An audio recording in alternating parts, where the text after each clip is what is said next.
deep beneath the ancient mountains of Appalachia, where limestone passages twist through eternal darkness and water, has carved corridors older than human memory. Experienced cavers have encountered things that shattered their understanding of reality. These are not tales of simple claustrophobia or equipment failure. These are accounts of intelligent presences in the deep places, of caves that refuse to obey the laws of physics, and of explorers who returned fundamentally changed by what they found in the lightless depths. What follows are 10 documented encounters that transformed seasoned spelunkers into people who will never venture underground again. Welcome to Mr. White Horror. Story 1. The Breathing Chamber. Marcus Chen had been exploring Appalachian cave systems for 17 years before he descended into the unmapped passages beneath Seneca Rocks in West Virginia on October 12, 2019. A geologist by training and a cave mapper by passion, Marcus had logged over 300 underground expeditions across 6 states. He'd squeezed through passages so tight his chest couldn't fully expand, free-climbed vertical shafts in complete darkness when his rope anchor failed, and once spent 14 hours trapped behind a sudden rockfall before his team could dig him out. None of it had prepared him for what waited in the chamber he would later refuse to mark on any map. The entrance was a narrow fissure behind a waterfall, the kind of opening that appears on no tourist maps and gets shared only among serious cavers through word of mouth. Marcus had heard about it from a caver named Joel who'd explored maybe 40 feet in before his light failed and he'd retreated. Joel said the passage opened up quickly and seemed to extend deep into the mountain. That was enough for Marcus. He informed his surface contact that he'd be doing a solo reconnaissance run, standard procedure for experienced cavers evaluating new systems. He expected to be back in 4 hours. The squeeze through the entrance took 15 minutes of careful maneuvering, his pack pushed ahead of him through gaps barely wider than his shoulders. The rock was slick with moisture and covered in a thin layer of clay that smelled ancient and mineral-rich. Then, exactly as Joel had described, the passage opened dramatically into a tunnel tall enough to walk upright. Marcus's LED headlamp cut through absolute darkness, revealing limestone walls that flows in waterfalls, millennia of water deposits creating organic shapes that seemed almost deliberate in their formation. He moved deeper, his boots splashing through shallow pools that had never seen sunlight. The tunnel descended at a gentle angle, winding through the mountain's interior with the patient curves of water-carved stone. Marcus paused every 50 feet to mark his route with biodegradable flagging tape and take compass readings for his map. The silence was total except for the sound of his breathing and the occasional drip of water from the ceiling. This was the peace he came underground for, the complete separation from the surface world's constant noise.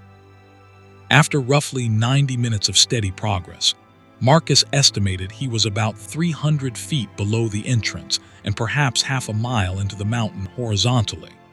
The passage had remained remarkably consistent in size, unusual for cave systems which typically varied between tight squeezes and open chambers. Then his light caught something ahead that made him slow his approach. The tunnel opened into a chamber, but unlike the irregular caverns typical of limestone caves, this space appeared almost spherical, the walls curving with geometric precision. Marcus entered slowly, sweeping his light across the chamber.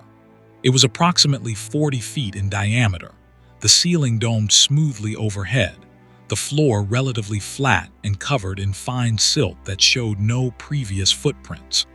His light revealed no obvious exits except the tunnel he'd entered through. A dead end then, though interesting from a geological standpoint. He was about to begin a detailed examination when he noticed something that made his skin prickle with unease. The chamber was breathing, not metaphorically. The air pressure was changing in steady, rhythmic cycles. Marcus felt it in his ears, a subtle increase in pressure followed by a decrease, occurring roughly every 8 seconds. He stood perfectly still, timing it with his watch. 8 seconds of gradual pressure increase. 8 seconds of gradual decrease. Perfectly regular, like a massive lung slowly inhaling and exhaling. He tried to rationalize it. Barometric pressure changes from the surface. No, those occurred over hours, not seconds. Underground water movement creating pressure waves. Possible, but the regularity was too precise. Air flowing through some connected passage. But there were no other visible openings, and he felt no breeze against his skin. Marcus activated his backup lights and did a thorough examination of the chamber walls, looking for a crack or crevice that might explain the phenomenon. The limestone was smooth, almost polished, with none of the rough texture typical of water-carved rock. As he pressed his hand against the wall to steady himself while examining a section near the floor, he jerked back involuntarily. The stone was warm, almost body temperature, when it should have been cold and damp like every other surface in the cave. He checked another section of wall, equally warm, and another. The entire chamber radiated subtle heat as if something on the other side were generating warmth. Marcus's rational mind tried to explain it as geothermal activity, but the temperature was too low for that, too specific to this chamber. In 17 years underground, he'd never encountered anything like this. Then the breathing changed. The rhythm accelerated slightly, moving from 8-second cycles to 7-second cycles. Marcus felt his heart rate spike as he realized the chamber was responding to his presence. He stood perfectly still, barely breathing himself, and after approximately 2 minutes, the rhythm gradually returned to 8 seconds. When he moved again, walking across the chamber to examine the far wall, the breathing accelerated once more. Marcus made a decision. This was beyond his expertise, beyond anything in his experience. He needed to document what he'd found and return with equipment to properly study the phenomenon. He pulled out his camera to photograph the chamber, and that's when his lights began to dim. All 3 of his LED lights, each with fresh batteries installed that morning, started losing power simultaneously. The bright white beams faded to yellow, then orange, then a dim red glow that barely illuminated the space around him. Marcus fumbled for his backup chemical light sticks, cracking 2 of them, but their glow seemed muted, absorbed by the darkness in a way that violated everything he understood about light. In the failing light, he saw something that stopped his breath entirely. The smooth walls of the chamber were no longer smooth. Shapes were rising from the stone itself, bulges and protrusions that emerged slowly like forms pressing against fabric from the other side. They weren't random. They moved in waves around the chamber's circumference, following the rhythm of the breathing, dozens of them, each roughly the size of a human head, pushing outward from the limestone as if trying to break through. Marcus ran. 17 years of cave experience and safety training evaporated in pure animal panic.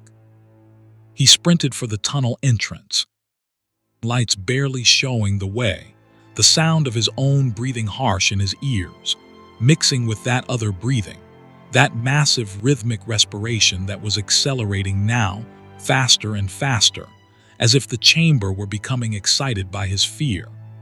He crashed through the tunnel, no longer careful with his movements, scraping his shoulders against the walls in his haste. Behind him, he heard a sound that shouldn't exist underground. A deep resonant tone like a massive tuning fork had been struck, the frequency so low he felt it in his chest more than heard it with his ears.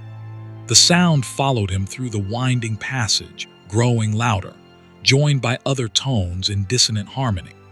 Marcus hit the tight entrance squeeze at full speed, jamming himself into the narrow fissure with bruising force. His pack snagged on a protrusion and he abandoned it, wriggling forward with desperate strength, his lights now so dim they were nearly useless. He could feel the rock around him vibrating with those deep tones, feel the entire mountain resonating like a speaker cone. He burst out through the waterfall into afternoon sunlight that seemed impossibly bright after hours in the dark. His hands were torn and bleeding, his shoulders bruised, his breathing ragged with panic and exertion. Behind him, from the dark fissure in the rock, came one final deep tone that Marcus felt in his bones, a sound that seemed to express something he had no words for. Curiosity, perhaps, or hunger. Marcus Chen never returned to that cave. He filed no official report, added nothing to the cave registry database, and marked no maps. When other cavers asked him about the system behind Seneca Rocks, he told them it dead-ended after 50 feet and wasn't worth the difficult entrance. He sold most of his caving equipment within a month and accepted a position with a mining company that kept him exclusively on the surface. But sometimes, late at night, he still feels it. A subtle change in air pressure, an 8-second rhythm that seems to pulse through whatever building he's in. And he wonders if something deep beneath Seneca Rocks is still breathing, still waiting in its warm chamber, patient as only the mountains can be patient. Story 2. The Descending Voice. Sarah Donovan had mapped more than 200 miles of cave passages across the Appalachian Range over her 12-year career as a professional cave surveyor. On March 3, 2021, she descended into Hellhole Cave in Pendleton County, West Virginia, leading a 3-person team on a routine mapping expedition of the lower passage. Sarah was 41 years old, methodical and safety-conscious, the kind of person who triple-checked equipment and always filed detailed expedition plans. The other 2 team members were experienced cavers she'd worked with for years: Thomas Wright, a photographer documenting the expedition, and Jennifer Salazar, handling the technical rope work for the vertical sections. Hellhole Cave earned its name honestly. The entrance required a demanding vertical drop of 160 feet down a narrow shaft, followed by miles of challenging passages that ranged from comfortable walking tunnels to brutal body-length squeezes through mud and water. The cave system extended deep into the mountain, with some passages reaching depths of over 400 feet below the entrance. It was the kind of environment that separated serious cavers from weekend hobbyists. The team descended efficiently, their movements practiced and coordinated. Sarah went first, then Jennifer managed the rope system while Thomas descended last with the camera equipment in a waterproof case. The initial shaft was cold and wet, water running constantly down the limestone walls, their lights creating strange dancing shadows as they repelled into the darkness. They reached the bottom without incident, gathered their gear, and began the horizontal traverse toward the unmapped section they'd planned to survey. 2 hours into the expedition, they were approximately 350 feet below the surface, working their way through a series of connected chambers that showed promising leads for extended mapping. The cave was behaving exactly as expected, the passages conforming to typical limestone cave formation patterns. Sarah was in her element, calling out measurements to Jennifer, who recorded them in a waterproof notebook, while Thomas photographed distinctive formations for the photographic survey. Then Sarah heard her name. It came from deeper in the cave system, beyond the chamber they were working in, down a passage they hadn't yet explored. A woman's voice, clear and distinct, calling Sarah with the tone of someone trying to get another person's attention. Sarah stopped mid-measurement, her hand dropping from the wall she'd been marking. "Did you hear that?" she asked, turning to her team. Thomas and Jennifer looked at her with confusion. "Hear what?" Jennifer asked. "Someone called my name." From down there, Sarah pointed toward the unexplored passage. Her teammates exchanged glances. "Sarah, there's nobody else down here," Thomas said carefully. "We're the only team that filed a permit for Hellhole this week." Sarah knew that. She detailed registry herself before the expedition, but she'd heard it clearly, unmistakably her name, called by a female voice from the darkness ahead. "Maybe someone's down here illegally," she suggested, though even as she said it, the explanation felt wrong. Illegal cavers were rare in systems this technical, and they certainly wouldn't be wandering around calling out names. "We should check it out," Jennifer said. "If someone is down here and in trouble, we need to help." The three of them oriented toward the unexplored passage, adjusting their lights and checking their equipment. The passage descended at a steep angle, requiring careful foot placement on the slick limestone. They moved forward as a group, Sarah in the lead, their lights pushing back the absolute darkness. "Sarah." There it was again, clearer this time, coming from ahead and below. The voice was feminine, calm, almost conversational, as if someone were standing just around the next corner trying to get her attention. But this time, when Sarah turned to her teammates, she saw from their faces that they'd heard it too. "Okay, that's weird," Thomas said quietly, his usual confident demeanor showing cracks. "That sounded like it was right in front of us." They proceeded more slowly now, the atmosphere of the expedition fundamentally changed. The passage continued descending, the angle steepening until they were using their hands for balance, essentially climbing downward. The rock was wet and treacherous, their lights creating wild shadows that seemed to move independently of their movements. "Sarah, Thomas, Jennifer." All three names now, spoken in sequence by that same calm female voice coming from below them. They froze on the sloped passage, looking at each other with growing unease. Whatever this was, it knew all their names, information that existed only in the permit filing and their own knowledge. "This is fucked up," Jennifer said flatly. "I think we should go back." Sarah wanted to agree, but a professional curiosity warred with her instinct to retreat. They were cavers. They investigated the unknown. That was the entire purpose of their work. "Let's go just a little further," she heard herself say. "See if we can identify the source." They continued descending, though Jennifer muttered that this was a terrible idea. The passage opened into another chamber, this one smaller and more roughly formed than the ones above. The floor was covered in a thin layer of water that reflected their lights with an oily sheen. And in the far wall, they saw another passage, this one descending even more steeply into the mountain. "Sarah, Thomas, Jennifer, please come down." The voice was coming from that lower passage, and now it carried a new, subtle urgency, almost pleading. Sarah felt a visceral wrongness settle into her stomach. The voice knew their names. It was asking them to go deeper. And most disturbing of all, it sounded increasingly desperate with each repetition. "We're leaving," Sarah announced, her professional curiosity finally overridden by instinct. "Right now. This isn't natural." But as they turned to ascend back the way they'd come, the voice changed. "Sarah, Thomas, Jennifer, Sarah, Thomas, Jennifer, Sarah, Thomas, Jennifer." It was repeating their names in a rapid loop, the calm tone fracturing into something that sounded wrong, the syllables distorting as if the voice were being played at the wrong speed. And it was getting louder, echoing up from the lower passage with increasing volume, the repetition accelerating until the names blended together into a meaningless stream of sound. They scrambled up the steep passage, their coordinated caving technique abandoned in favor of pure escape.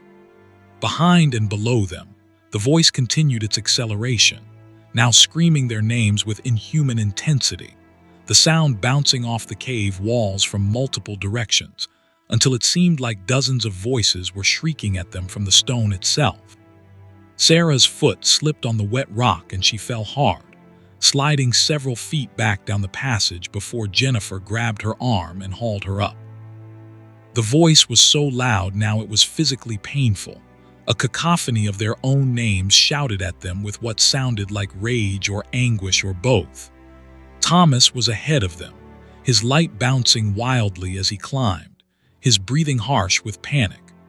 They burst back into the larger chamber where they'd been working before, but the voice followed them, echoing through the connected passages, seeming to come from the stone itself now. The sound was everywhere and nowhere, their names twisted into shapes that no human throat could produce, sustained at volumes that should have torn vocal cords. "Move, move, move," Sarah shouted, leading her team toward the route back to the entrance shaft. They ran through passages they'd carefully traversed hours earlier, no longer caring about safety protocols, driven by primal need to escape the impossible sound pursuing them. The voice followed them for 45 minutes of frantic retreat, through chambers and crawlways, over rock falls, and through pools of standing water. It only began to fade when they reached the base of the entrance shaft, that 160-foot vertical climb that now represented salvation.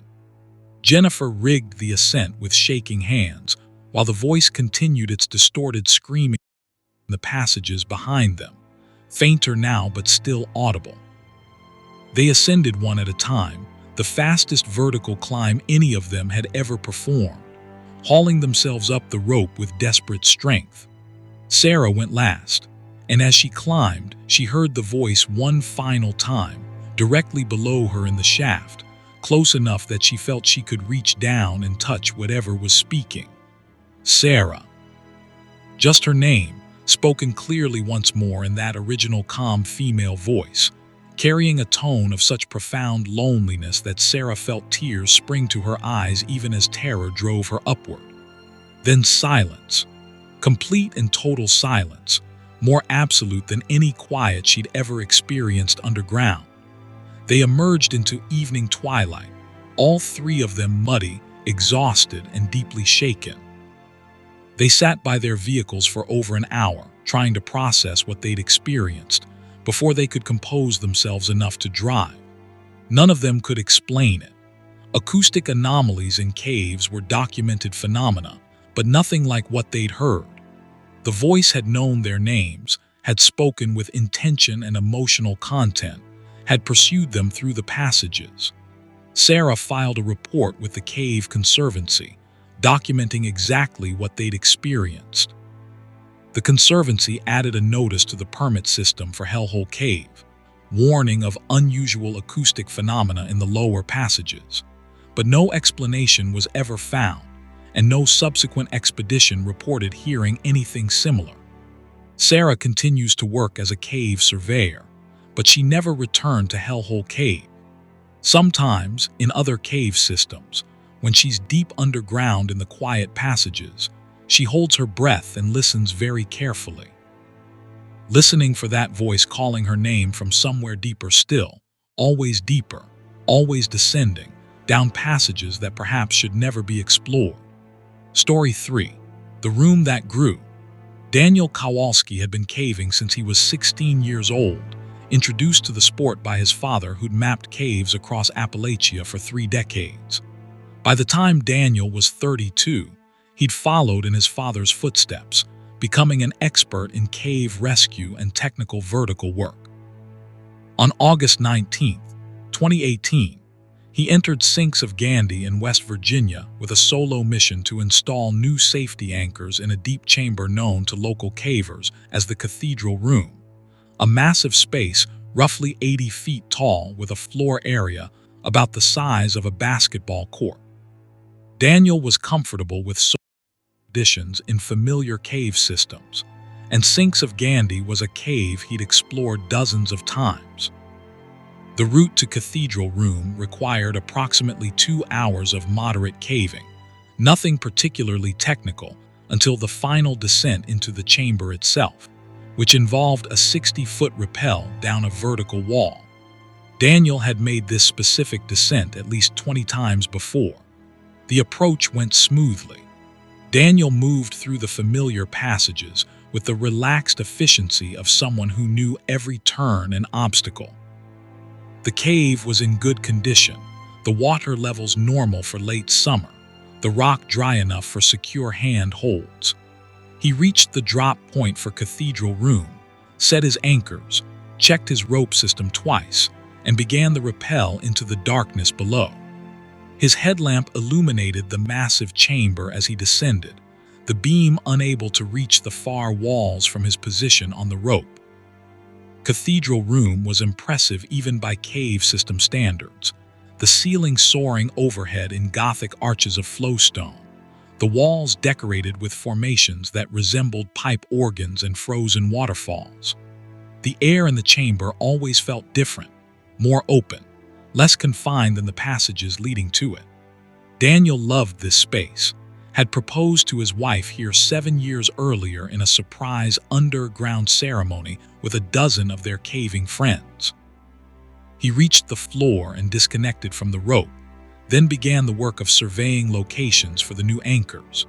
The existing anchor points were old, installed perhaps 15 years ago, and showing signs of wear that made them unreliable for modern safety standards. Daniel had brought new bolts and hangers, along with a battery-powered drill for the installation. The work was methodical and precise, requiring careful evaluation of the rock structure to find optimal placement points. He'd been working for perhaps 30 minutes when he noticed something odd. The wall where he just installed an anchor seemed slightly further away than it had been when he'd marked the location. Daniel walked back to the wall, measured the distance with his laser range finder, and compared it to the measurement he'd taken earlier. The wall was now 18 inches further from his starting position than it had been 30 minutes ago. That was impossible. Cave walls didn't move. Daniel checked his range finder, tested it against his rope, which he knew was exactly 60 feet long, and confirmed the device was working correctly. He returned to the wall and measured again. Now it was 24 inches further than his original measure. The cathedral room was growing. Daniel felt the first flutter of real unease in his chest. He stood perfectly still, watching the far wall of the chamber, trying to detect movement. The rock appeared stable, unchanged, but when he measured again after 5 minutes, the wall had receded another 6 inches. The chamber was expanding, slowly but measurably, the walls moving away from the center point where he stood. He turned in a slow circle, measuring each wall in sequence. All of them were receding, the chamber growing uniformly in all directions at a rate of approximately 2 inches per minute. The ceiling, that Gothic arch of flowstone 80 feet above, remained at the same height, but the floor space was expanding steadily, the walls creeping outward into what? Solid limestone. New passages, empty space that shouldn't exist. Daniel's training told him to document everything. He pulled out his camera and began photographing the chamber, taking measurements with his laser finder and recording them in his notebook with timestamps. He marked a position on the floor with a piece of flagging tape, then walked to the nearest wall and measured the distance. 53 feet. He waited 5 minutes and measured again. 54 feet and 2 inches. The mathematics were undeniable, but his survival instinct was screaming at him to leave immediately.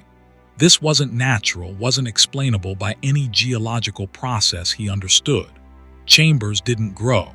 Space didn't expand. The universe didn't work this way.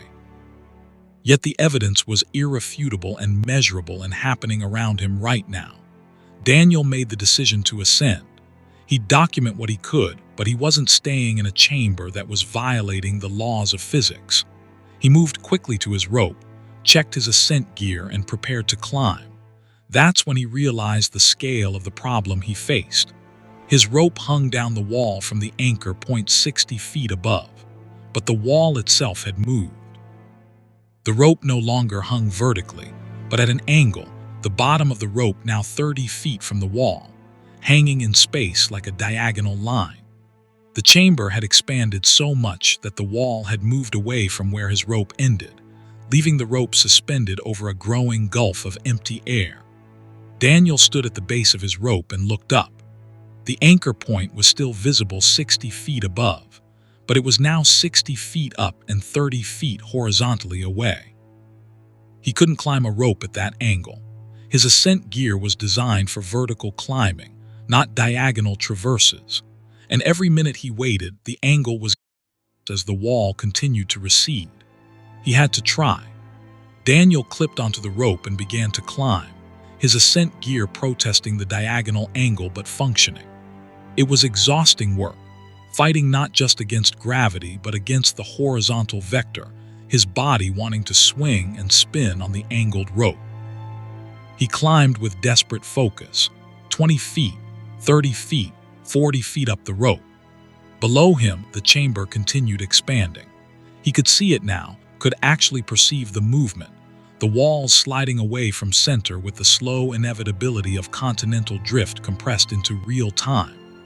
The floor was growing more distant, the angles all wrong, his sense of spatial orientation fragmenting as the room defied every expectation his brain had about how space should behave. At 50 feet up the rope, Daniel's ascent gear slipped on the diagonal angle, and he dropped 5 feet before the safety catch engaged. He hung there, spinning slowly, his breathing ragged with fear and exertion. 10 more feet to the anchor point. The rope angle was now roughly 45 degrees from vertical, his position more like climbing a slope than a wall. The chamber below looked impossibly vast, had grown to dimensions that shouldn't fit inside the mountain, walls receding into darkness beyond the reach of his light. Daniel forced himself up the final 10 feet through pure will, his muscles burning, his hands cramped on his gear. He reached the anchor point and hauled himself over the lip of the ledge, collapsing on solid passage floor that wasn't moving, wasn't expanding, wasn't defying physics. He lay there gasping, looking back down at his rope which now stretched at a severe angle into a darkness that seemed to go on forever, his light unable to find the far walls of what had been a basketball court-sized chamber. He didn't retrieve his rope, didn't go back for any of his equipment left on the chamber floor. Daniel unclipped from the anchor, leaving everything behind, and moved through the familiar passages toward the surface with mechanical focus, not allowing himself to think about what he'd experienced until he was completely out of the cave. He emerged into sunset, the summer air warm and still, the normal world exactly as he'd left it.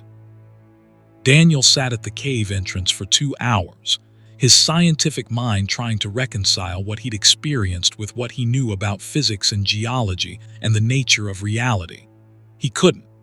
The measurements were in his notebook, undeniable proof that cathedral room had roughly basketball court size to something vastly larger in the space of an hour. But proof of what? Of where? Daniel filed a detailed report with the West Virginia Cave Conservancy, including his photographs and measurements. A team entered sinks of Gandy 2 days later to investigate. They found cathedral room exactly as it had always been, 80 feet tall, roughly basketball court-sized, with Daniel's abandoned equipment scattered on the floor and his rope hanging vertically from its anchor point. Everything was normal. The chamber had not grown, showed no signs of expansion, existed in exactly the dimensions it had always occupied. But Daniel's measurements were real, his photographs time-stamped and location-stamped, his data undeniable. The only conclusion was that for approximately 1 hour on August 19, 2018, Cathedral Room had occupied 2 states simultaneously, had been both its normal size and something vastly larger, had existed in dimensions that overlapped but didn't match, and Daniel had been caught in the space where those realities failed to align. Daniel Kowalski stopped caving entirely.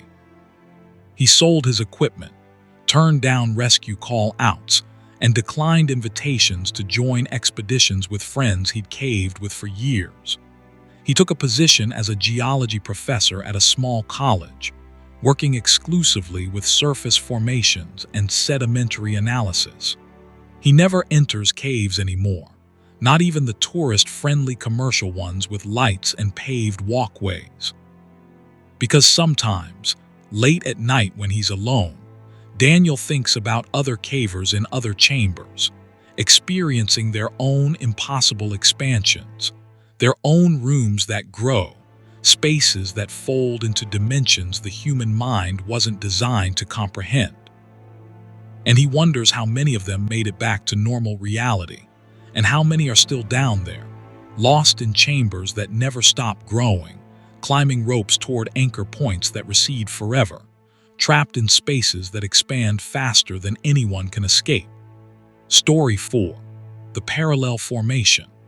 Rebecca Martinez had spent 8 years working as a cave biologist, studying the unique ecosystems that existed in the lightless environments of Appalachian cave systems.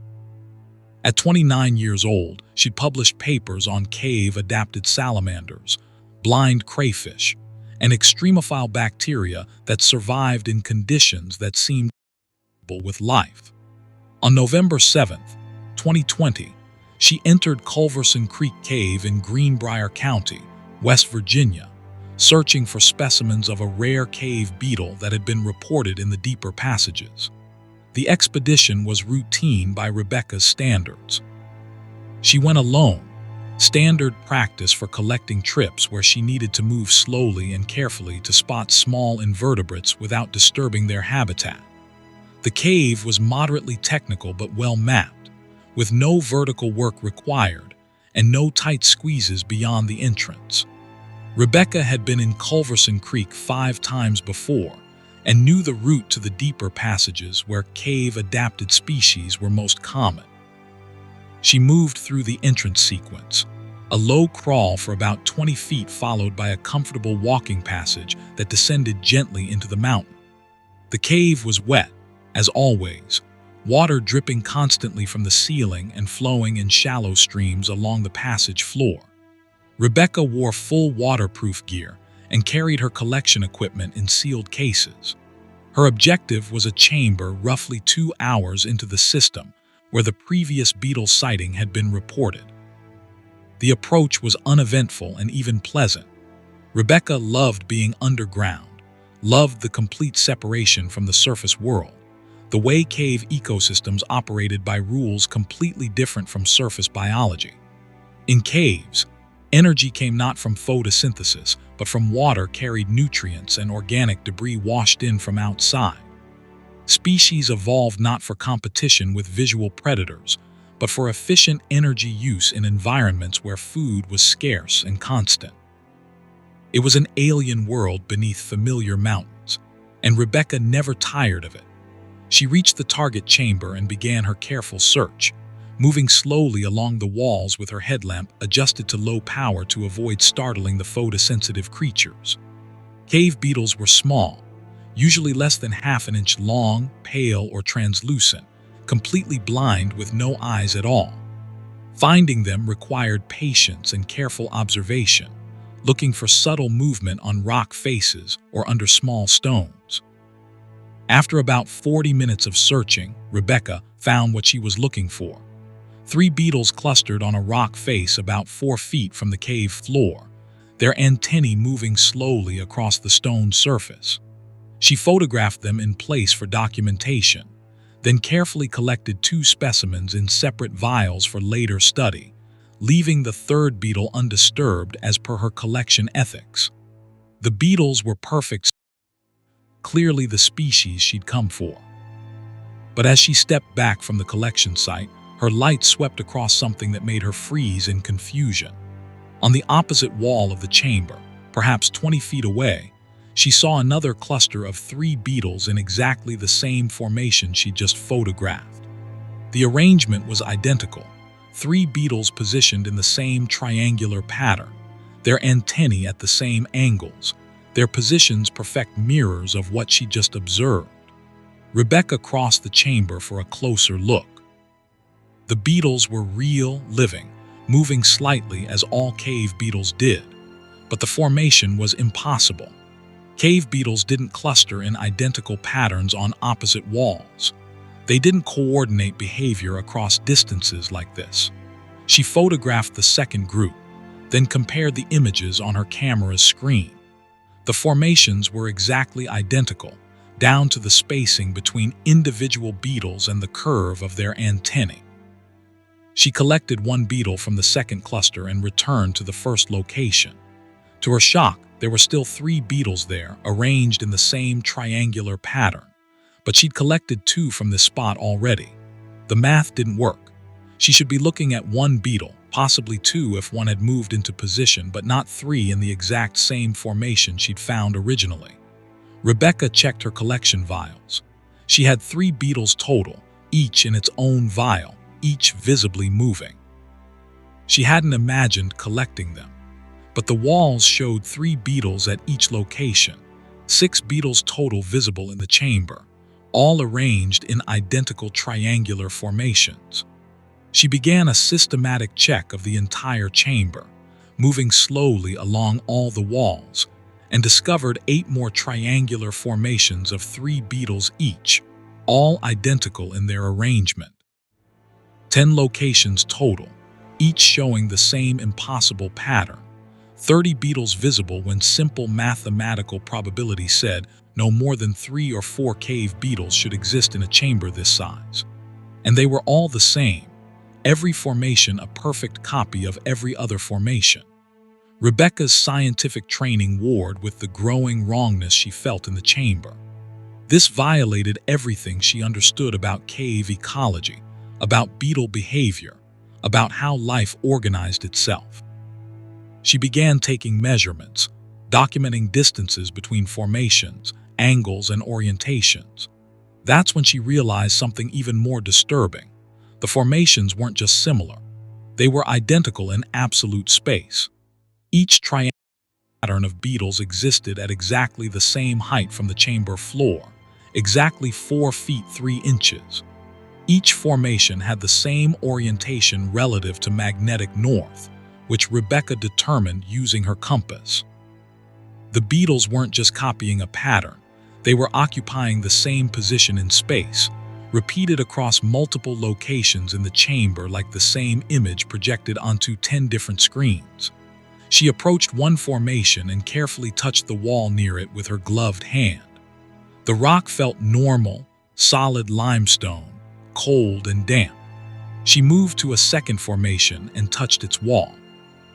The texture under her glove was identical, the same subtle irregularities, the same pattern of moisture, as if she were touching the same square foot of rock face from the first location.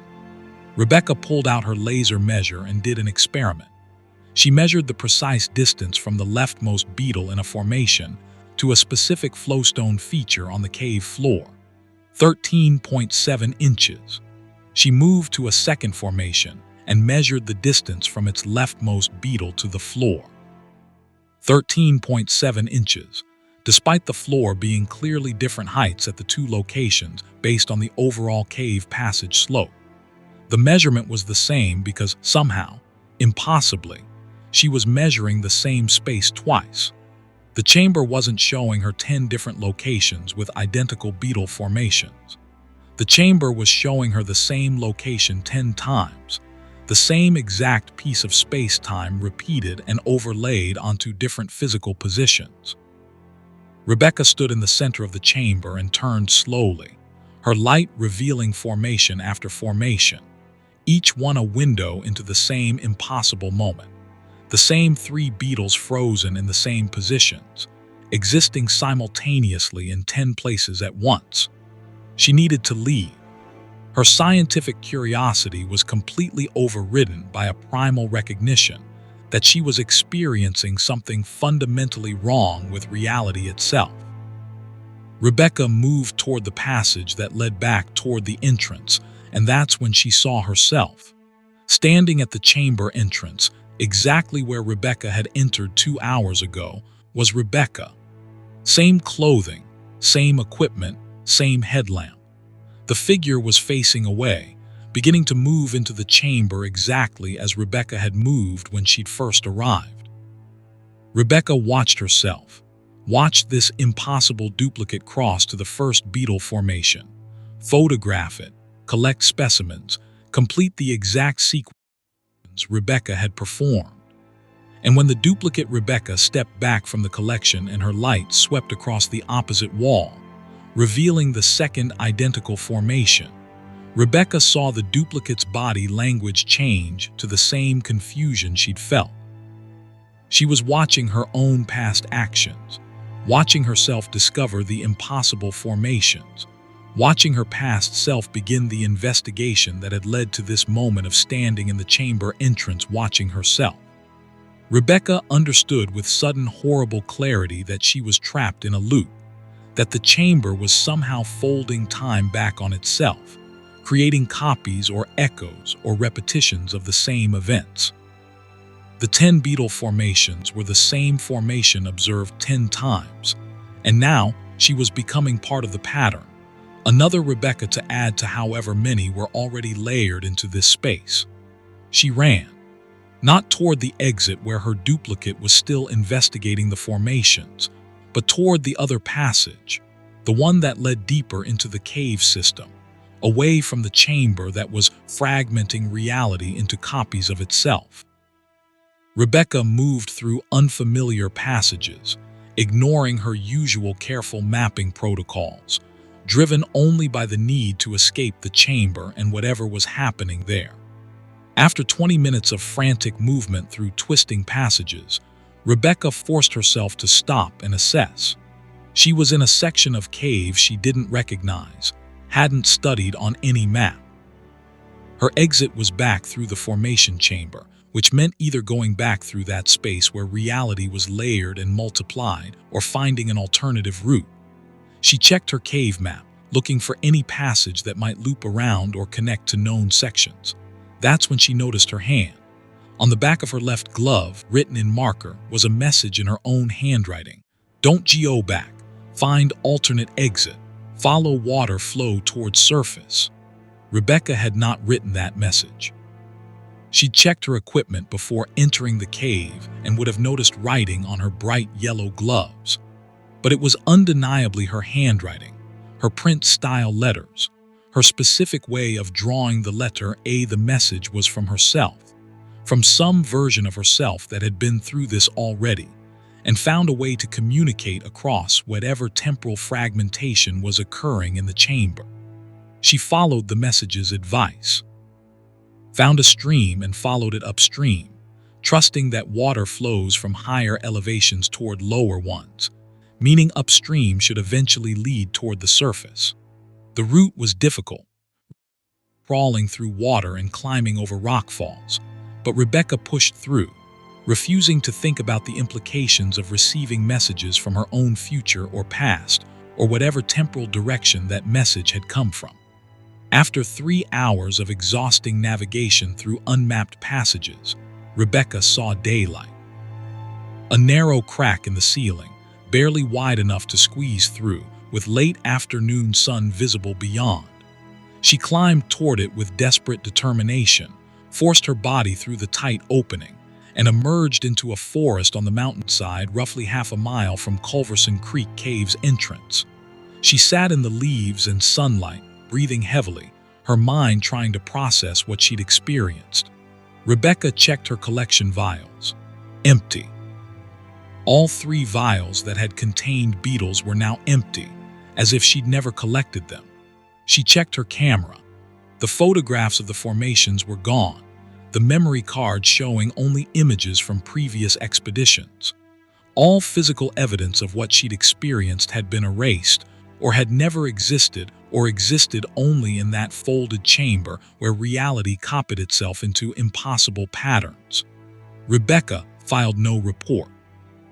How could she explain something that left no evidence, that violated every principle of physics and biology she'd built her career on? She continued her work as a cave biologist, but never returned to Culverson Creek Cave, and became cautious about solo expeditions in any cave system, always fearing that she might enter another chamber where reality folded back on itself. Sometimes she examines her equipment and finds messages she doesn't remember writing, brief notes in her own handwriting warning her about specific passages or chambers.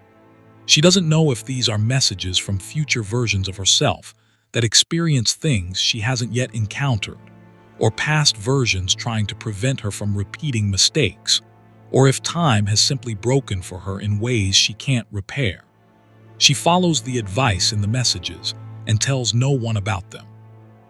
And late at night, when Rebecca thinks about that chamber with its 10 identical formations, she wonders how many versions of herself are still there, trapped in loops of observation and discovery, watching themselves, multiplied into infinity in a space where time doesn't flow forward but folds back like origami, creating patterns that repeat forever.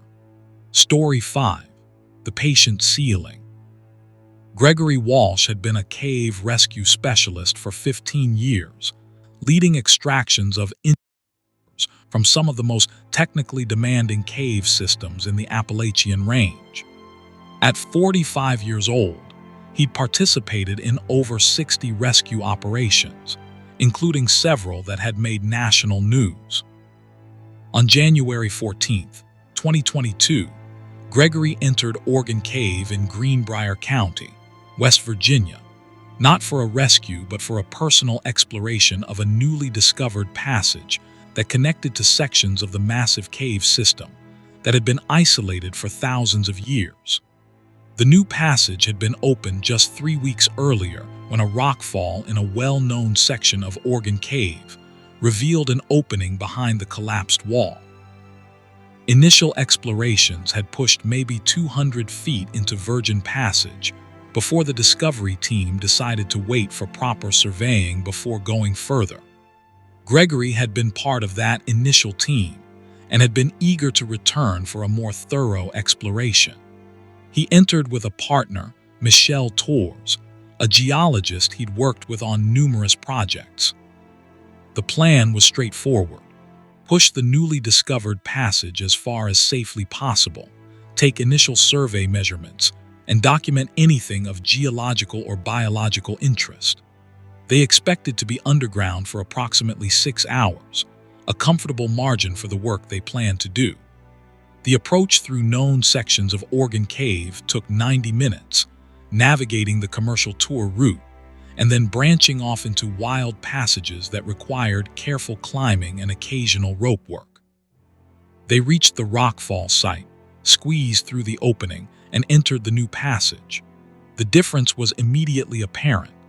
This section of cave had been completely isolated from air circulation for millennia, and the atmosphere was stagnant, with a strange flat quality that made their voices sound oddly muted.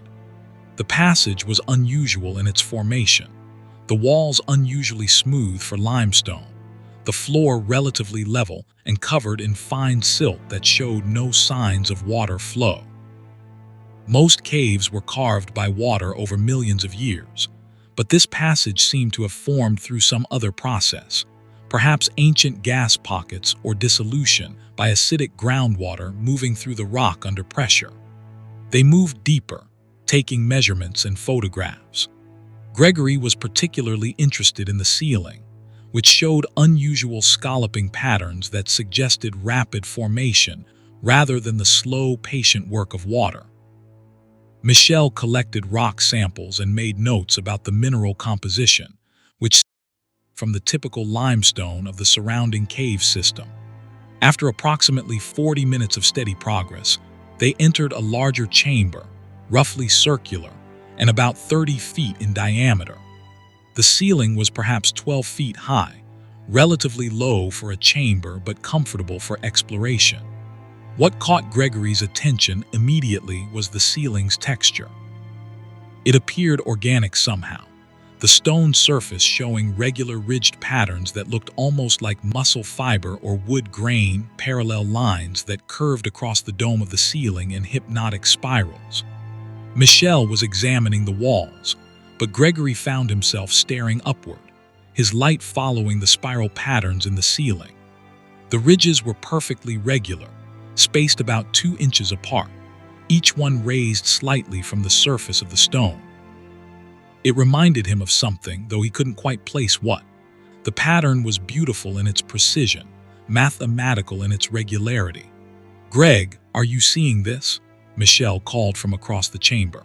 She was looking at a section of wall that showed similar ridged patterns, though these ran vertically rather than in spirals. "I've never seen cave formations like this. It's almost like the rock was compressed or squeezed when it was still soft." Gregory was about to respond when he noticed something that made his words die in his throat. The spiral pattern in the ceiling had changed. He'd been studying it for perhaps 2 minutes, had mentally traced several of the ridges across their curved paths, had formed a clear image of the pattern. But now the spirals were tighter, the ridges closer together, spaced perhaps an inch and a half apart instead of 2 inches. He blinked and looked again. The pattern looked exactly as it should. He must have misjudged the spacing initially. Gregory pulled out his laser measure and took a precise measurement between ridges at a specific point he'd marked mentally, 1.6 inches. He was certain he'd measured this section earlier and gotten 2 inches, but he hadn't actually measured it, just visually estimated. Visual estimates were unreliable in cave environments where scale could be deceptive, but the unease remained. Gregory took several photographs of the ceiling, making sure to capture clear images of the ridge patterns. He'd compare them later to confirm the spacing. He was being paranoid, probably, but 15 years of cave rescue had taught him to trust his instincts when something felt wrong. "Michelle, let's document this chamber thoroughly before we push further," he said. "Something about this space is making me uncomfortable." They spent the next 20 minutes detailed measurements and photographs of the entire chamber. Gregory took repeated photos of the ceiling from multiple angles, making sure to include scale references. The ceiling remained unchanged during this work, the ridges maintaining their spacing, the spiral pattern static and lifeless. They were preparing to move to the next passage when Gregory happened to glance up one more time. The ridges were closer together. Significantly closer, now spaced roughly 1 inch apart. And the spiral pattern had changed its orientation slightly, the curves tighter and more compressed. Gregory stood perfectly still, his light fixed on a specific section of sea isling, and watched. The stone moved. It was incredibly slow, barely perceptible, but undeniable. The ridged pattern was contracting, the spirals tightening, the entire surface of the ceiling gradually compressing as if the stone were flexible, were muscle tissue slowly tensing. Gregory watched for 30 seconds, seeing the ridge spacing decrease by perhaps a 1/16 of an inch, the spiral pattern rotating almost imperceptibly. "Michelle," he said quietly, trying to keep his voice steady. "Look at the ceiling. Tell me if you see movement." Michelle looked up, her light joining Gregory's. They stood in silence for a full minute, watching the domed ceiling. "I do," Michelle started, then stopped. "Wait. Are the ridges getting closer together? That one and that one, they seem like they're..." "Yes, they're definitely getting closer." The ceiling was contracting. Slowly, patiently, with the unhurried certainty of geological time compressed into observable time, the domed stone surface was squeezing downward. Gregory checked his earlier photographs. In the images from 20 minutes ago, the ridge spacing was clearly 2 inches. In the images from 10 minutes ago, roughly 1.7 inches. In current observation, approximately 1 inch. The mathematics were undeniable. "We need to leave this chamber right now," Gregory said, his rescue training kicking in. A contracting ceiling meant the chamber was unstable, was actively changing shape, was potentially seconds or minutes from total collapse. They moved quickly toward the passage they'd entered through, but stopped short when they saw it. The opening they'd walked through minutes earlier, a comfortable passage perhaps 4 feet high and 3 feet wide, was now narrower.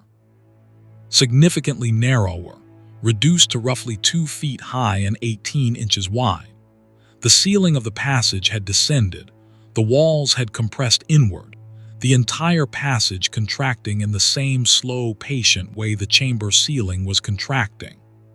"The other passage," said, pointing to the exit on the opposite side of the chamber they'd been planning to explore next. They ran to it and found the same thing, a passage that had appeared comfortably navigable when they'd first entered the chamber, now compressed to a narrow slit barely wide enough for a person to squeeze through sideways. Gregory checked the ceiling height in the chamber. His initial estimate had been 12 feet. He now measured it at 10 feet 6 inches. In approximately 30 minutes, the chamber had contracted by 18 inches, and the rate was accelerating. The ridged pattern had changed from gentle spirals to tight compressed coils, the ridges now packed so closely together they almost touched. "We have to try the entrance passage," Michelle said. "Even if it's tight, We can make it through if we strip off our packs and push them ahead of us." They returned to the passage they'd entered through. It had contracted further in the minute they'd spent checking the other exit, now barely 14 inches high, the ceiling and floor squeezed together like a closing mouth. Gregory lay flat and tried to push into the opening, but his helmet scraped the ceiling and his chest couldn't fit through the gap. "Help me with the pack," he said, stripping off his equipment and pushing it into the narrow passage. The pack wedged tight, unable to move forward through the constricted space. Gregory pulled it back, his movements increasingly frantic. Behind him, Michelle was measuring the chamber ceiling, 9 feet 4 inches. The space was contracting faster now, the patient geological process accelerating into something urgent and purposeful. "Gregory, we need to," Michelle's voice faltered as she looked upward. The ceiling was moving visibly now, the ridged pattern flowing like water, the spiral lines rippling with wave motions that no stone should be capable of. And something else was happening, something worse than simple contraction. The ridges were rising up from the surface, becoming more pronounced, three-dimensional structures that extended downward from the ceiling like fingers, like reaching limbs, like something that had been flat was now unfolding. Gregory watched in horror as the ceiling transformed from a static stone surface to something organic, something alive, something that had been waiting patiently for visitors to enter its chamber, and then slowly, so slowly they wouldn't notice until it was too late, been closing around them like a stone trap. The ridges were moving independently now, rippling across the ceiling surface in coordinated waves, and the ceiling itself was descending faster, 8 feet high now, then 7.5, against the walls. Gregory shouted. The basic geometry of a collapsing space was that the center would close first. The walls would provide the last remaining gap. They pressed themselves against opposite sides of the chamber, making themselves as flat as possible against the stone. The descending ceiling rippled overhead, its ridged surface now clearly segmented into individual sections that moved with disturbing coordination. Gregory tried the entrance passage one more time, lying flat and attempting to force himself through the narrowing gap. His helmet wedged tight and he couldn't move forward or back. He pulled himself free with Michelle's help, leaving scrapes across his helmet and shoulders. The passage was now less than 10 inches high, completely impassable. The chamber ceiling was at 6 feet now, forcing them to crouch, then kneel, then finally lie flat against the floor as the stone descended with patient inevitability. The ridged surface was inches from Gregory's face, close enough that he could see the texture was not stone at all, but something that looked like compressed layers of some substance that had no name, that shouldn't exist underground. At 4 feet of clearance, Gregory realized they had minutes at most before being crushed between ceiling and floor. He pulled out his emergency radio and activated the distress beacon, knowing the signal wouldn't penetrate to the surface from this depth, but maybe, possibly, might alert any cavers in the surrounding passages that something was wrong. The ceiling touched his back. Gregory felt the ridged surface press against him through his clothing, not hard but with steady increasing pressure. Michelle was beside him, her breathing rapid with panic. The ceiling continued descending, now forcing them to turn their heads sideways, then pushing their faces against the silk-covered floor, the weight building, ribs compressing, breathing becoming difficult. Gregory closed his eyes and waited for the crushing pressure that would end it, but instead the pressure stopped. He lay there, pinned between ceiling and floor with perhaps 3 inches of clearance, unable to move but still breathing, still alive. The ceiling had stopped descending. The ridged surface against his back was warm, almost body temperature, and he could feel subtle movement, a pulsing rhythm that felt distinctly like breathing. They lay trapped in the narrowed chamber for an unknown amount of time. Gregory eventually lost the ability to check his watch, lost track of everything except the need to keep breathing in shallow gasps, to stay conscious, to not panic completely. the ceiling remained in place, constant but not increasing, the warm, ridged surface pressing them to the floor with the patience of stone that could wait decades or centuries for its trapped prey to finally stop struggling. Then, just as gradually as it had descended, the ceiling began to rise. So slowly at first that Gregory thought he was imagining it, but after what might have been 30 minutes, there was clearance to turn his head fully. After another period of time, clearance to rise to his elbows. The ceiling was releasing them, the chamber expanding back to its original dimensions, the ridged surface smoothing and flattening as the stone returned to its initial appearance. Gregory and Michelle lay on the chamber floor, too exhausted and traumatized to move even as the space opened up around them. When the chamber had expanded back to approximately 10 feet in height, the contraction finally stopped. The entrance passage had widened proportionally, now showing its original comfortable dimensions. They crawled out of the chamber through the passage, not speaking, barely thinking, operating on pure survival instinct. They moved through the newly discovered passages and back into the familiar sections of Organ Cave with mechanical focus, neither of them able to process what they'd experienced. They emerged into January darkness 6 hours overdue, triggering a worried response from their surface contact. But both insisted they were physically unharmed, just delayed by difficult passages. Gregory and Michelle never spoke about what happened in that chamber, not to each other, not to other cavers, not to anyone. Gregory filed a brief report noting that the newly discovered passage was unstable and should be sealed for safety reasons. The opening behind the rockfall was filled with concrete the following week, sealing off the passage permanently with no further exploration. But Gregory thinks about it constantly. Thinks about that patient ceiling that waited until they were deep in its chamber before beginning its slow contraction, that trapped them and held them and then released them, as if their presence had satisfied some need or curiosity. He wonders if it's still there, that living ceiling, waiting in its sealed chamber for the concrete to erode, for the mountain to shift, for another opening to appear and another group of cavers to enter its patient trap. And he wonders how many other chambers exist in how many other caves, spaces that breathe and move and wait with the patience of stone for visitors who will never understand what they've walked into until it's far too late. Story 6. The Ascending Water. Catherine Pope had been a hydrologist in karst systems for 11 years, studying the complex underground water flows that characterized Appalachian limestone caves. At 36 years old, she'd mapped water tables and analyzed flow patterns in dozens of cave systems across 5 states. On April 4, 2019, she entered Schoolhouse Cave in Pocahontas County, West Virginia, to investigate an unusual report from recreational cavers about water behaving strangely in the deeper passages.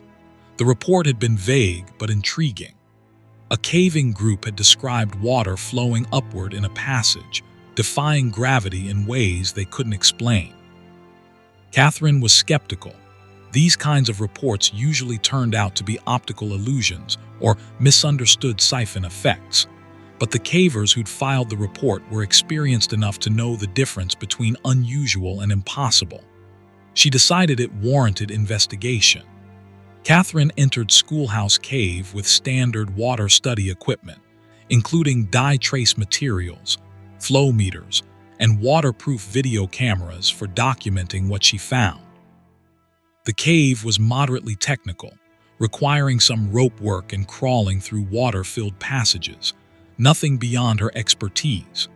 The target area was approximately 2 hours into the system, in a section of passage that had only been discovered within the last year.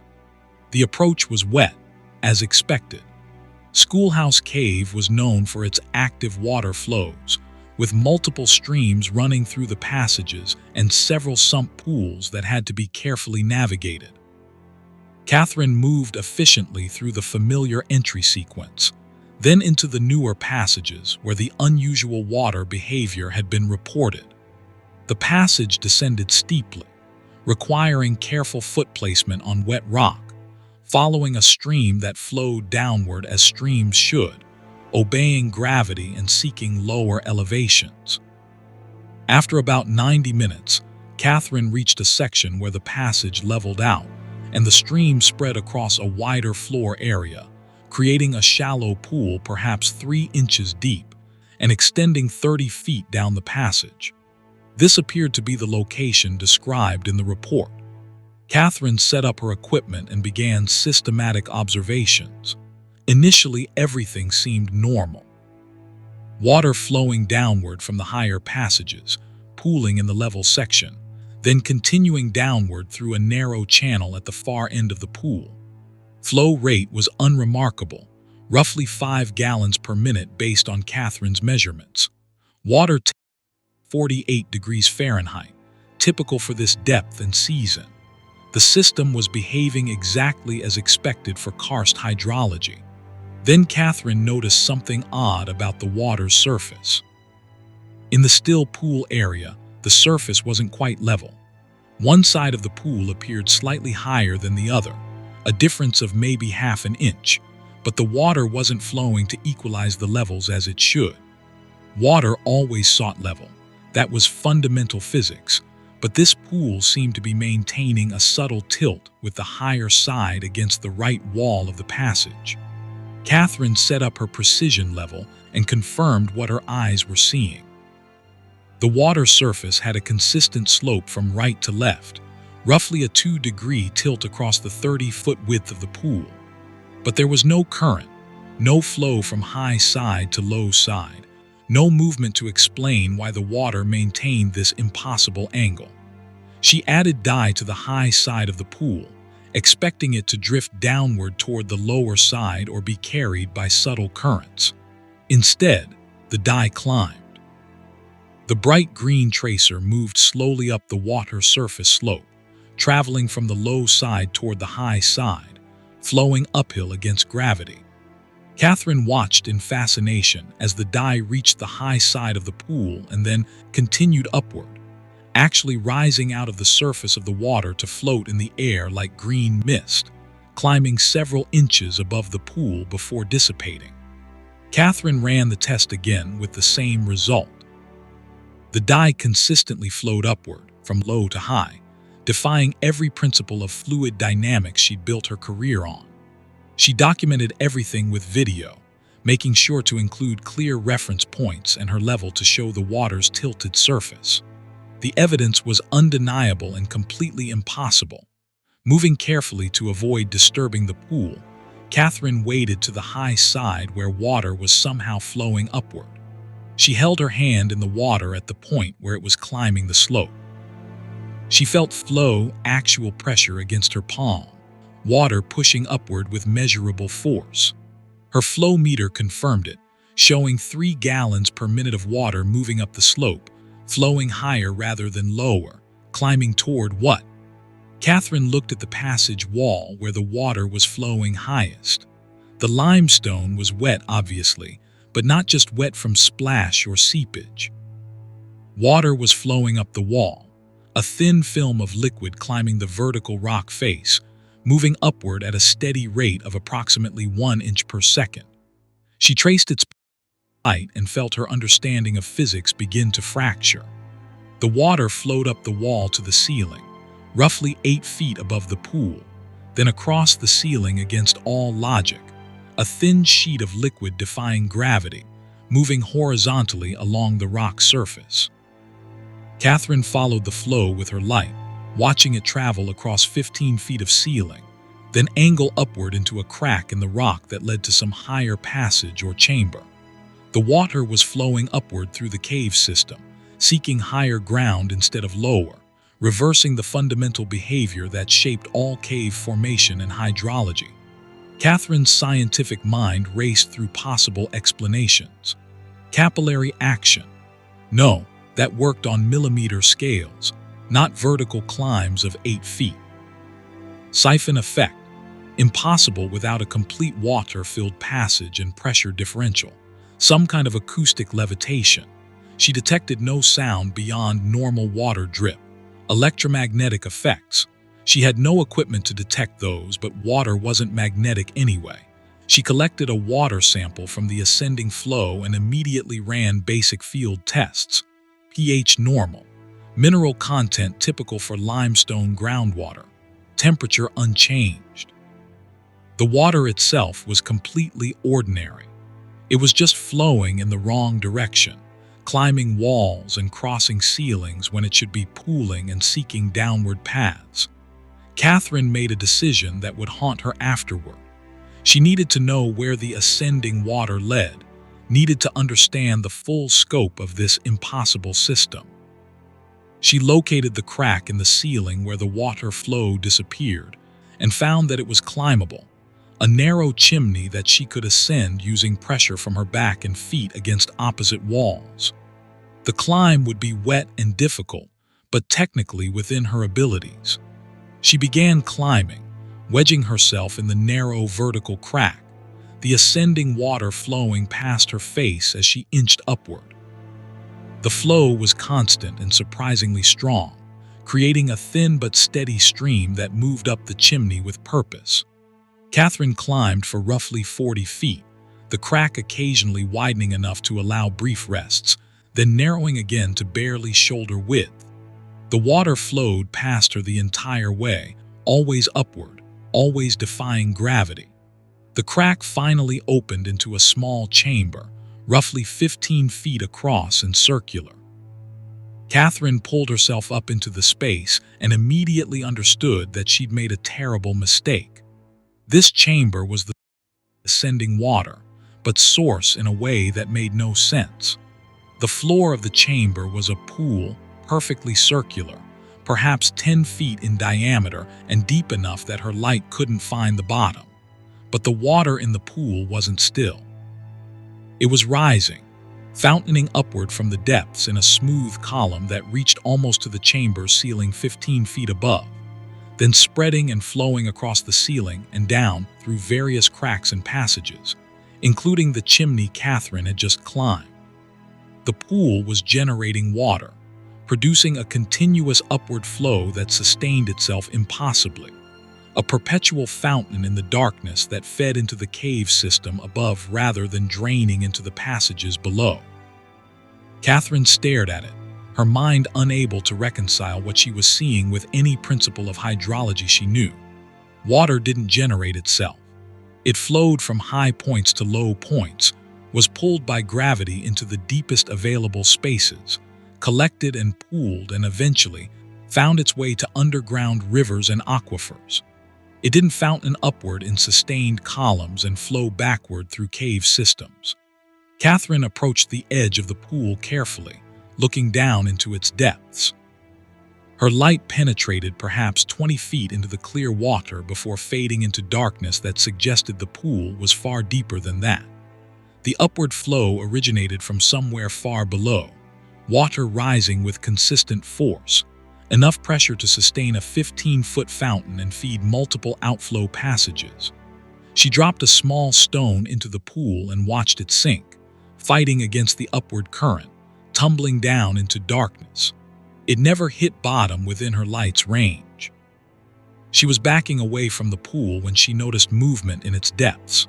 Something large was rising through the water, following the upward current, ascending from whatever depths the pool connected to. Catherine froze, watching a dark shape grow larger as it climbed through the clear water, 20 feet deep, then 15, then 10. The shape resolved into details that made her stomach clench with fear and confusion. It was a fish, but impossibly large, perhaps 5 feet long, pale and eyeless in the way of cave-adapted species, but far too big for the limited food resources of underground environments. The fish rose through the fountain column with the water, reached the spreading point at the top where the flow diverged into multiple outflow passages, and somehow fragmented, the single large fish becoming several smaller fish that flowed into different cracks and passages, carried by the ascending water into the cave system above. Catherine watched in horror as more shapes began rising from the depths. More fish, some large, some small, but also other things, forms that weren't quite fish, weren't quite anything she could name. Pale swimming things with too many fins or too few, creatures that seemed to shift shape as they rose through the water, biological impossibilities being generated or transported or birthed from the deep pool and sent upward through the cave system.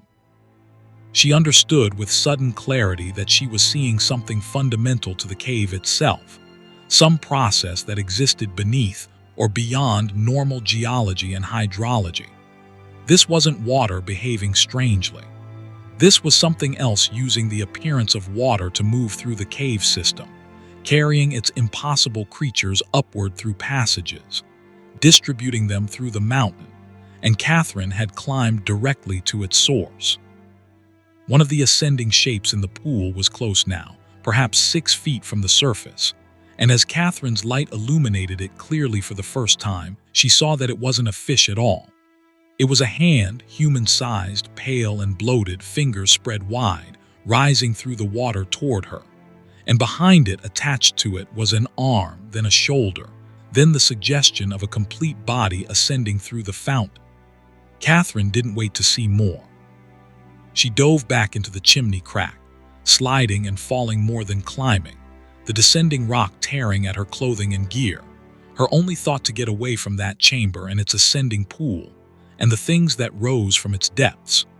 She fell the last 15 feet, landing hard in the shallow pool below, pain shooting through her ankle but adrenaline allowing her to stand and run. She moved through the passages in pure panic, abandoning equipment, forgetting protocols, driven only by the need to reach the surface. Behind her, she heard water sounds that were all wrong, splashing and flowing in patterns that shouldn't exist, and occasionally other sounds, wet slithering movements that suggested the things from the ascending pool were following her down through passages they'd already navigated upward. Catherine burst out of Schoolhouse Cave into afternoon sunlight with a sprained ankle, multiple lacerations, and thousands of dollars of abandoned equipment left behind in the passages. She sat at the entrance for 2 hours, shaking with shock and pain, before she could compose herself enough to drive to the nearest hospital. She filed no report about what she'd found. How could she explain a pool and upward that generated impossible creatures and sent them through the cave system in ascending water flows? Who would believe her without the video evidence she'd abandoned in her panic? Catherine continued working as a hydrologist but changed her focus exclusively to surface water systems, studying rivers and watersheds and reservoirs where water behaved according to understood physical laws. But sometimes, late at night, Catherine thinks about that ascending pool and the things that rose from its depths. She wonders if they're still emerging from deep places beneath Schoolhouse Cave, still being carried upward through the mountain in flows that defy gravity. And she wonders if other caves have similar sources, places where water rises instead of falls, where the rules reverse and things climb from depths that shouldn't connect to anything at all. She hopes she never finds another one, never descends into another chamber where water flows the wrong direction and carries cargo that shouldn't exist. Because in her nightmares, she sees that pale hand still rising toward her, fingers spread wide, and she wonders what it would have grasped if she'd stayed just a few seconds longer, what it would have pulled down into the ascending pool to join the other shapes that rose and fragmented and flowed through passages, carrying them toward destinations Catherine can't imagine and desperately doesn't want to know.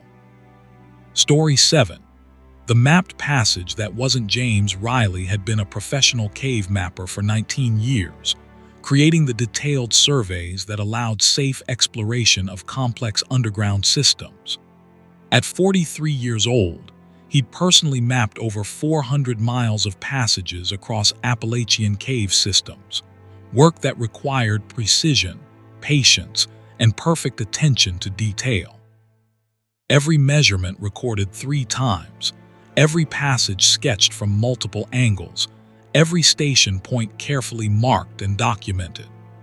James's maps were considered the gold standard, used by everyone from recreational cavers to rescue teams to scientific expeditions.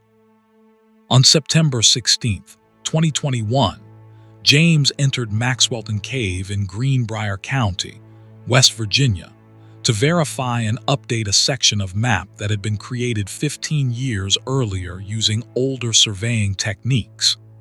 The cave was familiar to him. He'd worked in MacLeod multiple times over the years, and this section was particularly well-traveled by local cavers. It should have been a straightforward verification, confirming old measurements and adding detail where the original map was vague. James worked alone, standard practice for verification surveys where speed and efficiency mattered more than safety redundancy. He carried a complete modern surveying kit, laser distance measures, digital compasses, and a tablet computer with surveying software that automatically recorded and integrated his measurements into existing map databases. The technology had advanced significantly since the original survey 15 years ago, and James expected to find minor discrepancies, but nothing major. He entered through the main entrance, moved through the familiar commercial section where tour ran 3 times daily during summer season, and then branched off into the wild passages where serious caving began. The target area was approximately 90 minutes into the system, a section of passage labeled on the old map as Gallery Corridor, described as a walking passage roughly 300 feet long connecting 2 larger chambers. James reached the first chamber without incident and compared his location to the existing map. Everything matched perfectly.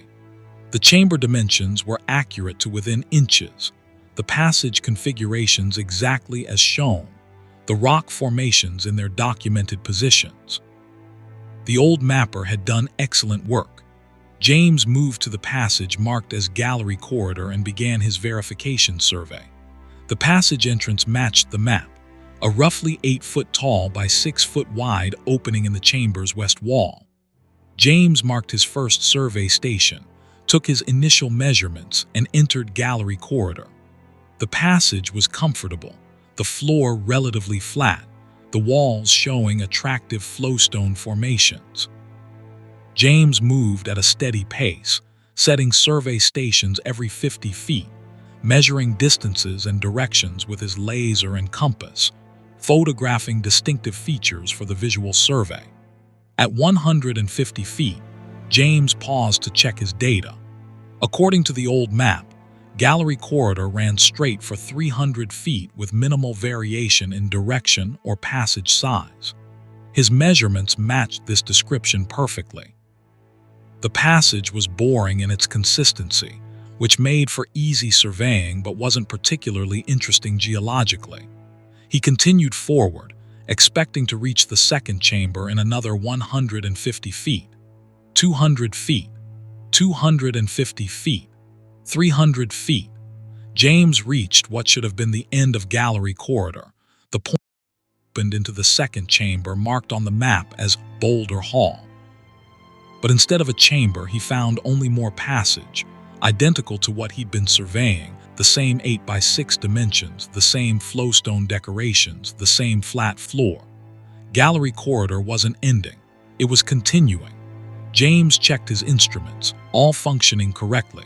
He verified his measurements against his starting point, all accurate. He reviewed the old map carefully. It clearly showed Gallery Corridor terminating at 300 feet. But the passage extended ahead of him, unchanging, continuing into darkness beyond his light. Perhaps the old mapper had simply stopped surveying at 300 feet, James thought, assuming the passage dead ended shortly beyond. It happened sometimes with older surveys, incomplete documentation where mappers got tired or ran out of time. James decided to push the survey further, document the full extent of Gallery Corridor for the updated map. 400 feet, 500 feet. The passage maintained its exact dimensions with eerie precision, not varying by more than inches in width or height. The walls showed the same flowstone patterns repeating, The floor remained flat and easy to walk on. James was simultaneously bored by the monotony and increasingly uneasy about the passage's unnatural consistency. Natural caves varied, passages widened and narrowed, ceilings rose and fell, floor conditions changed. Gallery corridor was too uniform, too precisely maintained. At 600 feet, James stopped and called out loudly, listening for echoes that might indicate a chamber or passage intersection ahead. His voice echoed back clearly but revealed nothing beyond the continuing passage. He checked his air quality monitor. The atmosphere was fine, good circulation despite the passage's depth in the system. He consulted the cave map again, looking for any mention of passages in this area beyond Gallery Corridor. The map showed solid rock, no passages, no connections. According to the existing survey, James was standing in a location that shouldn't exist. He decided to mark his current position carefully and retreat to consult with other cavers who knew the system. This level of map inaccuracy was unusual enough to warrant careful investigation before proceeding further. James set a distinctive survey marker, a reflective tape with his initials and the date, and photographed it with clear reference points. Then he turned to follow his survey back to the start of Gallery Corridor. The passage behind him extended into dark. James began walking, following his survey line, passing his marked stations at 50-foot intervals. Station 12, Station 11, Station 10. He should be back at the entrance to Gallery Corridor soon, back to the first chamber, but the passage continued unchanged. James walked faster, counting his stations. Station 9, Station 8, 7, 6, 5. Station 4 should be only 200 feet from the entrance. James reached it and kept walking, his unease turning to active fear.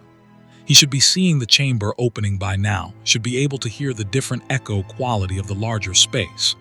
But the passage continued, identical in every way, walls showing the same flowstone patterns, floor flat and unchanging. James reached Station 3, then 2, then 1, the marked entrance point of Gallery Corridor. But instead of opening into the chamber he'd started from, the passage simply continued beyond Station 1, extending further with the same unvarying dimensions. James looked behind him at the passage he'd surveyed, then ahead at the passage that shouldn't exist before Station 1, and realized with creeping horror that Gallery Corridor no longer had an entrance. He was in a passage that extended infinitely in both directions, no beginning and no end, just endless repetitive tunnel that maintained its 8 by 6 dimensions with mechanical precision. He walked forward beyond Station 1, moving fast now, searching desperately for the chamber that had to be here, that he'd entered from less than an hour ago. The passage continued for 100 feet, 200, 300. No chamber, no variation, just endless Gallery Corridor extending into darkness. James forced himself to stop and think rationally. This was impossible. Passages didn't change, caves didn't reconfigure themselves, and survey stations didn't lie. He pulled out his tablet computer and checked the digital survey data. It showed exactly what he'd measured, a straight 300-foot passage, but the map rendering had changed. Gallery Corridor now displayed as a closed loop, the passage curving back on itself in a circle, Station 1 and his furthest station somehow connecting despite being 300 feet apart with no curve in the actual passage he'd surveyed. James tried to reconcile what he'd measured, a straight passage, with what the computer was showing, a circular loop, and couldn't. The mathematics didn't work. Geometry didn't work like this. You couldn't walk in a straight line and end up back where you started unless space itself was folded in ways that violated every principle of physics. He ran then, picking a direction at random and sprinting through Gallery Corridor, his light bouncing wildly off the unchanging walls, looking desperately for anything different, any side passage or chamber entrance or variation in the monotonous flowstone patterns. He ran until his lungs burned and his legs ached, covering what must have been thousands of feet of passage, and never found anything but more identical corridor. James finally collapsed against the wall, his breathing ragged, his mind fragmenting under the impossibility of his situation. He was trapped in a passage that shouldn't exist, that violated mapping and geometry and the basic rules of how space worked. And he was completely alone in an underground corridor that apparently extended forever in both directions with no exit. He forced himself to calm down, to think systematically. He had light. His LED headlamp rated for 36 hours of continuous use. He had water, a full hydration bladder with 3 liters. He had emergency food, energy bars that could sustain him for several days. He had time to figure this out, time to find the way out that had to exist because he'd entered gallery corridor from somewhere and therefore could exit to that somewhere.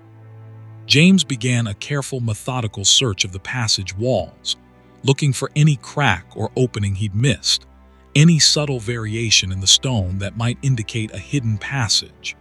He examined every inch of wall for a 100-foot section, then moved to the next 100-foot section and repeated the process. The work was slow and meticulous, exactly the kind of detailed observation his survey work had trained him for. After what might have been hours, James found something different. A small notation carved into the flowstone, so subtle he'd missed it in his previous panic. Letters cut into the soft stone with something sharp, spelling out words James recognized because he'd carved them himself, marking countless survey stations over his 19-year career. His initials and a date, but not today's date.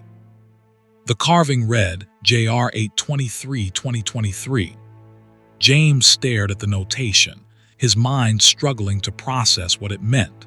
Today was September 16th, 2021. The date carved into the wall was nearly 2 years in the future.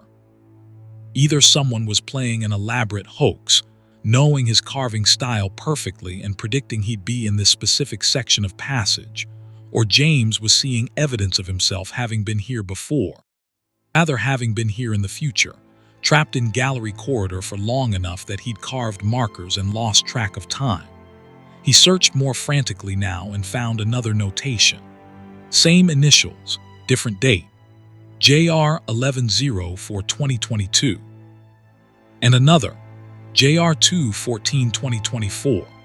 And more, dozens of them carved into the flowstone at irregular intervals, all in his handwriting style, all dated in the future, some dated years ahead.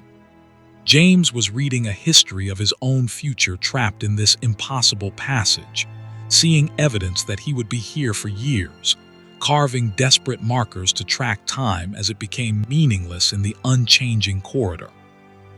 James ran again, this time with no direction or purpose, just blind panic driving him through the endless passage. He passed more carved notations, his own future desperate messages, some including short notes. Air still good, water from wall seepage, lost count of days. The evidence of his future self trapped here forever was unbearable. He collapsed again, weeping with fear and despair, his rational mind completely broken by the impossibility of his situation. And that's when he heard his name, James. The voice came from further down the passage, and James recognized it immediately. His own voice, but older, rougher, worn by time and isolation. He looked up and saw a figure approaching from the darkness, illuminated gradually by his headlamp. A man dressed in caving gear that was tattered and worn, filthy beyond recognition. A man whose face was hidden behind an overgrown beard and long matted hair. A man who walked with the careful shuffling gait of someone who'd been in the dark too long. James, his older self said again. You're at the beginning, I remember this moment. How long? James whispered, looking at the wreck of a person he would become. I don't know anymore. Years, many years. Time doesn't work right here. The passage loops, but it also extends, reaches. I've walked to places that don't exist, found chambers that aren't real, met versions of myself from different times. We're all here, James. All the times we entered gallery corridor, all trapped together in a passage that exists outside normal space. James wanted to ask more questions, wanted to understand, but his older self was already shuffling away, disappearing into the darkness of the endless corridor. James stood and tried to follow but couldn't find him, found instead another carved notation dated 10 years in the future, and beyond that a discarded document that looked like his survey gear but degraded by decades of use. And then, suddenly, impossibly, James saw light ahead. Not lamp light, but sunlight, actual daylight filtering into the passage from an opening. He ran toward it, expecting it to vanish or recede, but it remained solid and real. The light grew brighter and James emerged from gallery corridor into the first chamber where he'd started his survey, the entrance to the 300-foot passage exactly where it should be. James checked his watch. 90 minutes had passed since he'd entered gallery corridor. Not years, not even hours beyond what he'd expected. 90 minutes. He checked his tablet computer. The digital survey showed a normal 300-foot passage, no loop, no impossibility. He looked back at the entrance to gallery corridor and saw just an ordinary passage with no sign of the endless corridor he'd experienced. James walked out of MacLeod Cave and never returned to any cave system, never completed another survey, never worked underground again. He sold his equipment, abandoned his career, and took a position as a high school math teacher in a small town in Ohio, as far from Appalachian caves as he could manage while staying in a familiar cultural region. But sometimes James does the math, calculates timelines and dates, and realizes with creeping dread that he's approaching the first date he saw carved in gallery corridor, approaching the moment when he might find himself back in that impossible passage, trapped in a survey that extends forever and loops back on itself, and contains all the future versions of himself who never escaped. And he wonders if that moment 90 minutes in the corridor was his reality and everything since has been the illusion, if he's actually still there, still trapped, still walking through endless unchanging passage while his mind generates comforting fantasies of escape and normal life. He doesn't know which reality is true, and the uncertainty is its own kind of trap, keeping him imprisoned in doubt even though his body believes it reached the surface years ago. Story 8. The Echo That Answered. Patricia Gomez had been leading cave tour for 23 years, working primarily in commercial show caves, where lighting and paved paths made underground experiences accessible to general tourists. At 51 years old, she'd given the same tour thousands of times, delivered the same scripted information about stalactites and stalagmites and limestone formation processes with practiced enthusiasm. But Patricia also maintained a passion for wild cave guiding, leading small groups of experienced cavers into undeveloped systems for adventure tourism. On May 22, 2023, Patricia took a group of 4 experienced cavers into Lost World Caverns in Greenbrier County, West Virginia, guiding them through the wild sections beyond the commercial tour route. The group consisted of 3 men and 1 woman, all in their 30s, all with solid technical skills and multiple cave expeditions in their backgrounds. This was a premium adventure tour, 4 hours in challenging passages with rope work and tight squeezes, the kind of experience that appealed to cavers who wanted guided access to systems they didn't know well enough to navigate independently. The first 2 hours went perfectly. Patricia led them through beautiful virgin passages, pointing out unusual formations and explaining the geology in between the physical challenges of the route. The group was skilled and safety-conscious, following Patricia's instructions carefully, clearly enjoying the experience. They reached a large chamber known informally as the amphitheater, so named because of its remarkable acoustic properties. The chamber was roughly circular, about 60 feet in diameter with a domed ceiling 30 feet high. Sound reflected in peculiar ways, creating clear, distinct echoes that could bounce back and forth for several seconds. Patricia always made a stop in the amphitheater to demonstrate the acoustics, a crowd-pleasing moment in the tour. She had the group stand in the center of the chamber while she went to the far wall. "Watch this," Patricia called out, her voice immediately echoing back from the dome ceiling and walls. "I'm going to shout, and you'll hear the echo repeat at least 4 or 5 times."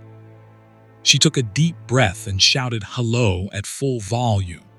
The word bounced around the chamber with crystalline clarity, each repetition distinct and clean.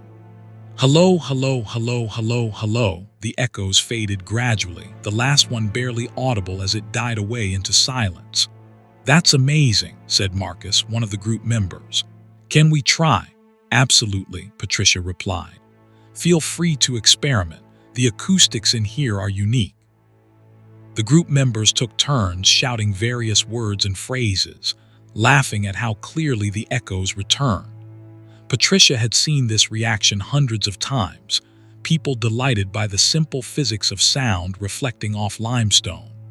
She stood to the side, giving them space to enjoy the moment, mentally reviewing the route for the remaining 2 hours of the tour. Then one of the group members, a woman named Amber, called out, "Is anyone else down here?" It was a joke, obviously, a playful question directed at the chamber itself. The group laughed as Amber's voice echoed back. "Is anyone else down here? Anyone else down here? Else down here, down here, here?" Then, in the silence after the echoes faded, a voice answered, "Yes." It came from the far side of the chamber, from a dark passage that branched off the amphitheater into unexplored territory. A single word clearly spoken, not an echo but a response. A male voice, calm and conversational, answering Amber's question as if it had been directed at him personally. The entire group froze. Patricia felt her skin prickle with instant unease. That voice hadn't been an echo. Echoes repeated exactly what was said, preserving the speaker's voice and tone. This had been different, a new voice, speaking a word Amber hadn't said, responding with intention. "Who said that?" Marcus asked, his earlier playfulness gone. "That wasn't an echo," Amber said quietly, her face pale even in the headlamp light. Patricia's mind raced through possibilities. Another caver in the cave. Impossible. She'd checked the permit registry before the tour, and Lost World Caverns had strict access control. She and her group were the only people authorized to be in the cave system today. Sound carrying from the surface. No, they were too deep, and besides, the voice had come from the passage, not from above. Some kind of acoustic anomaly making their own voices seem like different responses. She'd been in the amphitheater hundreds of times and never experienced anything like that. "Hello," Patricia called toward the dark passage, her voice professional despite her unease. "Is someone there?" Her words echoed normally. "Hello, hello, hello," then silence. No response. "We should check the passage," said Derek, another group member, though his voice carried more nervousness than conviction. Patricia made a decision. "We'll do a quick check of the passage entrance, but if we don't see anyone immediately, we're continuing the tour route. We're not exploring unknown passages without proper preparation." She led the group toward the dark opening where the voice had seemed to originate. The passage was narrow, perhaps 3 feet wide, descending at a steep angle into darkness that their lights couldn't fully penetrate. Patricia had noted this passage on previous tour but had never explored it. No markings indicated how far it extended or where it led. They stood at the passage entrance, listening intently. Complete silence except for the sound of their own breathing and the distant from somewhere in the main chamber behind them. No voice, no movement, no indication that anyone or anything was in the passage. "Okay," Patricia said decisively. "We're moving on." Sometimes cave acoustics can create weird effects, sound carrying from distant parts of the system in unexpected ways. She didn't believe her own explanation, but the alternative, that something in the unexplored passage had heard and responded to Amber's question, was too unsettling to acknowledge to her group. Patricia led them away from the amphitheater. back to the established tour route, and the group followed quietly, their earlier enthusiasm muted. They'd been moving through the passages for perhaps 15 minutes when Patricia heard it again, her own voice calling from somewhere behind them in the passages they just traversed. "We're continuing the tour route." It was exactly what she'd said in the amphitheater, her own words, spoken in her voice but coming from the wrong direction, from passages that should be empty. Patricia stopped, and her group stopped with her, all of them hearing it clearly. "That's you," Marcus said, looking at Patricia with confusion. "That's your voice, but you're here." More voices then, multiple speakers, all of them speaking words the group had said earlier. Amber's question, "Can we try?" Derek's observation, "That's amazing."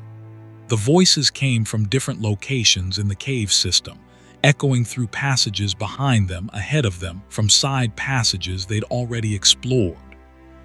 The amphitheater was repeating their words, not in immediate echoes but delayed, replaying their conversation minutes later, broadcasting it through the cave system from locations that made no sense.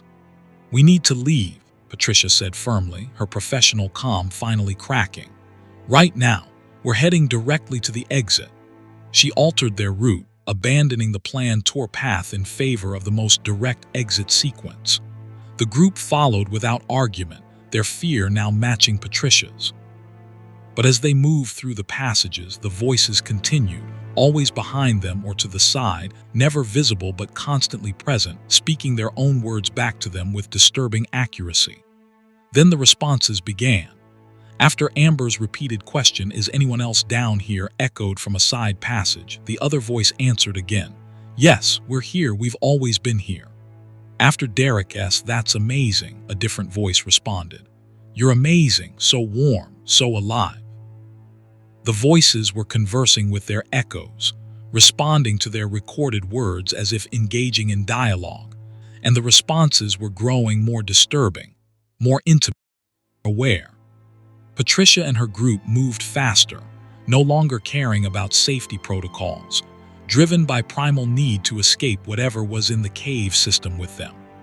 They reached a junction where two passages met, and Patricia had to stop to check her map and confirm the correct route to the exit.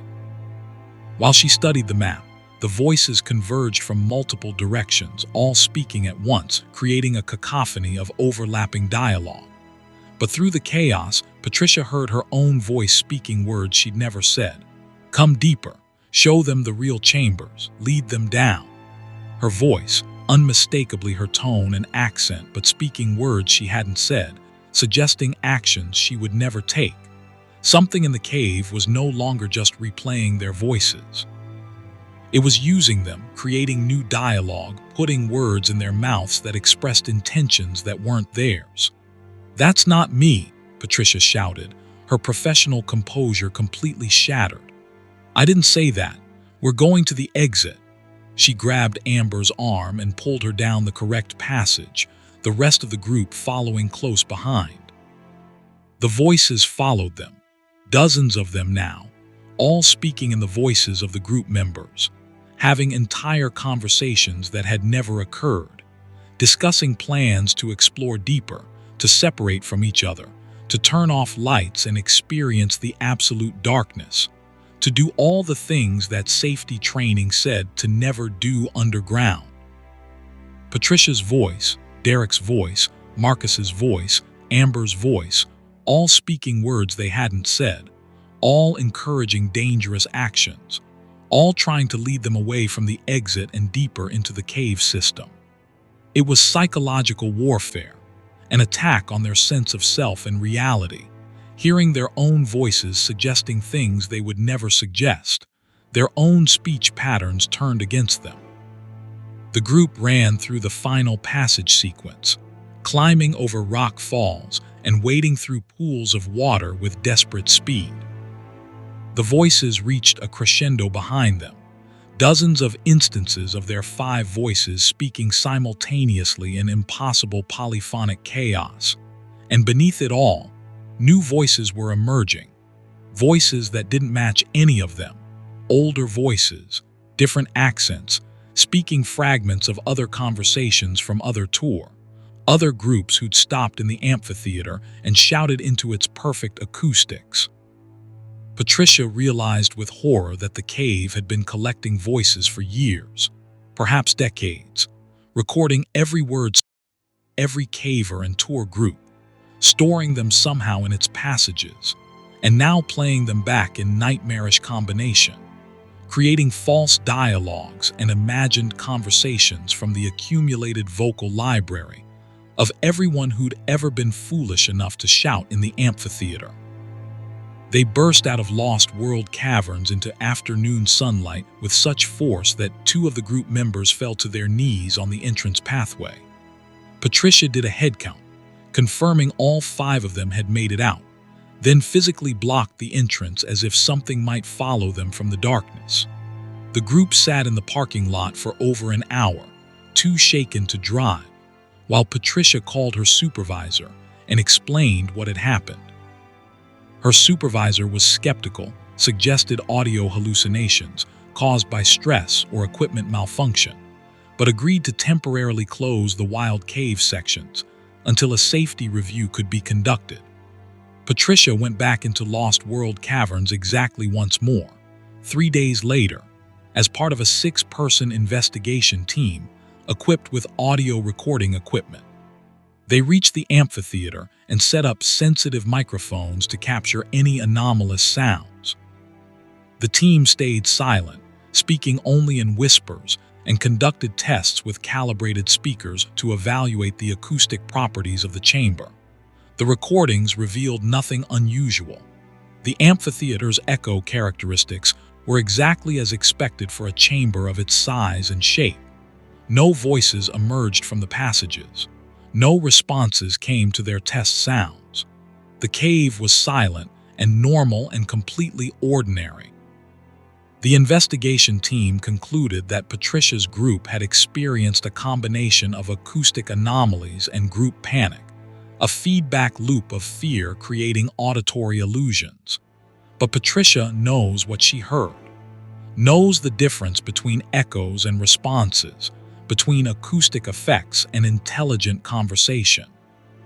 She finished her contract with Lost World Caverns and left cave guiding entirely, taking a position as an outdoor education instructor working exclusively with surface activities, hiking and rock climbing and field biology, where the only voices are the ones that should be there. Sometimes, though, Patricia hears her own voice speaking words she doesn't remember saying, caught on security cameras or recorded in background audio of videos. She hears herself suggest things, recommend actions, speak with her tone and inflection about topics she never discussed. Wonders if some part of her voice is still in the amphitheater, still stored in whatever mechanism the cave uses to collect speech, still being used to create false dialogues with other collected voices, still leading phantom tour through passages that echo with conversations that never actually occurred between people who were never actually speaking to each other. Story 9. The Cold That Thought. Raymond Hutchins had been a cave rescue specialist and medical first responder for underground emergencies for 16 years. At 47 years old, he treated hypothermia, broken bones, head injuries, and various medical crises in some of the most challenging cave environments in Appalachia. He'd rappelled down vertical shafts to reach injured cavers, administered emergency care in passages so tight he could barely move, and coordinated evacuations through miles of difficult terrain. Raymond had faced nearly every challenge caves could present and handled them all with professional calm. On December 8, 2020, Raymond received a call out for a potential rescue in Simmons Mingo Cave System in Pocahontas County, West Virginia. A solo caver named Paul Davidson had missed his scheduled surface contact time by 3 hours. Paul was experienced and reliable, the kind of caver who adhered strictly to protocols, so missing his contact time was serious. Raymond assembled a 4-person team and entered the cave within 90 minutes of the initial alert. The cave temperature in winter was a constant 42 degrees Fahrenheit, cold enough to cause hypothermia in prolonged exposure, but manageable with proper clothing. Raymond's team was equipped with extreme cold weather gear, medical supplies, and technical rescue equipment for whatever they might find. Paul's filed expedition plan indicated he'd been exploring a newly discovered passage in the deep section of Simmons Mingo, approximately 3 hours from the entrance. The approach to the target area was technically demanding but familiar to Raymond, who trained in this cave system multiple times. The team moved efficiently, calling out regularly for Paul, listening for any response. The cave was silent except for their own noise, the usual drip of water and occasional rockfall that characterized active systems. They reached the area of Paul's planned exploration and began a systematic search pattern. Evidence of his passage was clear. Fresh marks on muddy sections showed boot prints leading into a narrow passage that branched off the main route. Raymond led the passage, following Paul's trail. The passage descended steeply and narrowed significantly, requiring crawling in sections. Raymond noticed the temperature dropping, his breath beginning to fog despite the relatively stable temperature caves usually maintain. His thermometer confirmed it.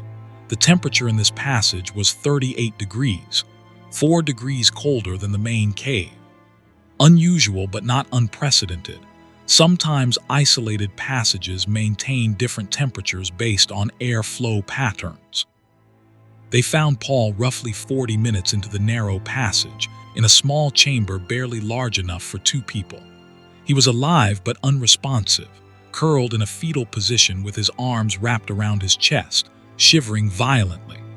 Paul's gear was scattered around him, his pack opened and its contents strewn across the chamber floor. Raymond immediately began medical assessment while the other team members worked to stabilize the scene. "Paul, can you hear me? I'm Raymond, Cave Rescue. We're here to help." No response beyond continued shivering. Raymond checked Paul's vital signs. Pulse rapid and weak, breathing shallow, skin cold to touch even through his clothing. Classic moderate to severe hypothermia, which made no sense given Paul's equipment.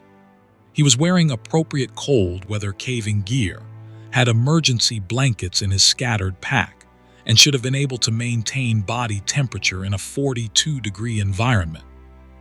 But the thermometer in the chamber showed 32 degrees, freezing temperature and dropping. "Something's wrong with the temperature in here," Raymond said to his team. "It's getting colder. We need to warm him and evacuate immediately." They wrapped Paul in emergency blankets and activated chemical heat packs, placing them against his core and neck. Standard hypothermia treatment. But Paul continued shivering, his body temperature not rising despite their interventions. Raymond checked the thermometer again, 28 degrees. In the space of 5 minutes, the chamber temperature had dropped 10 degrees. "This doesn't make sense," said Elena, one of the team members. "Cave temperatures don't fluctuate like this. What's causing the cold?" Raymond had no answer. Caves maintained stable temperatures that was fundamental to their environmental characteristics. But the evidence was undeniable. The air temperature was dropping rapidly, their breath fogging heavily now, moisture on the cave walls beginning to show frost crystals. 25 degrees, 22 degrees. The chamber was becoming a freezer. "We need to move him now," Raymond ordered. "Full emergency evacuation. Elena, radio for additional support at the entrance. We'll need warming equipment ready." They prepared to move Paul, but as they lifted him, Raymond noticed something that made his stomach clench with new fear. The frost forming on the chamber walls wasn't random. It was creating patterns, regular geometric shapes that looked deliberate, organized, almost intentional. Hexagonal structures linked together in complex arrangements, too precise and consistent to be natural ice crystal formation. The temperature hit 15 degrees and Paul stopped shivering. In hypothermia treatment, when shivering stopped, it meant the body was entering severe hypothermia, was shutting down. was approaching death. Raymond began aggressive warming protocols while his team worked to create an evacuation harness. But Paul's temperature continued dropping despite their efforts, as if the cold were sinking into him from outside, overwhelming anything they could do to warm him. Then Paul opened his eyes. Raymond felt brief hope. Consciousness was a good sign, meant the brain was still functioning. But Paul's eyes were wrong. The whites had turned cloudy, frost forming on the surface of his eyeballs, ice crystals growing on his eyelashes. And when Paul spoke, his breath came out as solid vapor, almost solid, the moisture in his lungs freezing as it left his mouth. "It's so cold," Paul whispered, his voice rough. "The cold it's thinking, it's aware. It's inside me now, Raymond, inside my blood, turning everything to ice." "You're hypothermic," Raymond said, trying to keep Paul focused on reality. "We're getting you out, stay with me." "No," Paul said with disturbing clarity. "You don't understand. It's not the air that's cold, it's not the chamber. The cold is a thing, it's alive. It came from deeper in the passage. I felt it approaching before I saw it, felt the temperature dropping like something was absorbing heat, consuming it. It touched me," Raymond put its cold hands on my face, and I felt my warmth draining away, felt it feeding on my body heat like it was starving. Paul was hallucinating, Raymond thought, his brain affected by severe hypothermia. But even as he thought it, Raymond felt the temperature drop again, now approaching 0 degrees Fahrenheit, and he saw what Paul was describing. The frost patterns on the walls were moving, flowing like liquid, forming and reforming into new configurations. And they were moving toward the team, spreading from deeper in the chamber where the narrow passage continued into darkness. "Back up," Raymond ordered his team. "Slowly, we're taking Paul's reading." But it was already too late for Paul. As they lifted him, his body felt wrong, too rigid, too heavy. Raymond looked down and saw Paul's exposed hands had turned gray, ice crystals growing from his fingernails, frost spreading up his wrists under his sleeves. Paul was freezing from the inside out, his body temperature dropping below anything compatible with life, ice forming in his tissues and blood vessels. "Raymond," Paul whispered, his voice now barely audible, "it wants the warm ones, wants all of you, so much heat, so much life. It's been alone in the cold for so long." Paul's eyes frosted over completely, his final breath emerging as a solid cloud of ice particles that hung in the air before falling to the cave floor like snow. Raymond checked for a pulse and found none. Paul was dead, frozen solid in the space of minutes despite every warming intervention they'd attempted. "We're leaving," Raymond said, his voice shaking for the first time in his rescue career. "Right now. Leave everything except safety gear. Move." The team retreated down the narrow passage, moving as fast as the confined space allowed. Behind them, Raymond heard something that shouldn't exist underground. A sound like wind, like breathing, like something large moving through the passage with slow, deliberate progress. And the temperature continued dropping, the cold pursuing them, the frost patterns racing along the walls faster than they could crawl. Raymond's thermometer registered -5 degrees when they burst back into the main passage. The temperature differential was so extreme it was physically painful, their exposed skin burning from the sudden change. But the main passage was warm, relatively, still maintaining its normal 42 degrees, and the cold didn't follow them beyond the narrow passage entrance. It stopped at the junction, as if it couldn't or wouldn't enter the main cave system. Raymond turned back and saw something that would haunt him forever. The narrow passage entrance was completely frosted over, ice several inches thick covering the walls and ceiling and floor, and deep in the darkness, barely visible in his light, something moved. Something large and slow and impossibly cold, radiating temperature so low it seemed to absorb light itself, creating a zone of darkness that his headlamp couldn't penetrate. The cold had substance, had presence, had awareness, and it was retreating back into deeper passages carrying Paul's frozen body with it, taking its prize deeper into the mountain where temperatures existed that shouldn't be possible outside of specialized laboratories. Evacuated to the surface, and Raymond filed an incident report that read like fiction. A caver dead of extreme hypothermia in conditions that shouldn't exist, killed by cold that behaved like a predator, taken by something that existed as animate cold seeking heat, the way living things seek food. The official investigation concluded that Paul had suffered equipment failure, became hypothermic, and experienced hallucinations before death. His body left in the passage when the rescue team was forced to retreat due to their own hypothermia risk. Paul's body was never recovered. A second recovery team entered the narrow passage 3 days later and found it at normal cave temperature, 42 degrees, with no sign of extreme cold or unusual frost patterns. They penetrated to the chamber where Paul had died and found it empty, his scattered gear present but no body, no ice, no evidence of the extreme conditions Raymond's team had documented. Paul had simply vanished into the depths of Simmons Mingo cave system, taken by something that existed only at the edge of temperature survival, something that lived in impossible cold and hunted warm things that ventured into its territory. Raymond Hutchins continued working cave rescue for 2 more years, but avoided Simmons Mingo completely.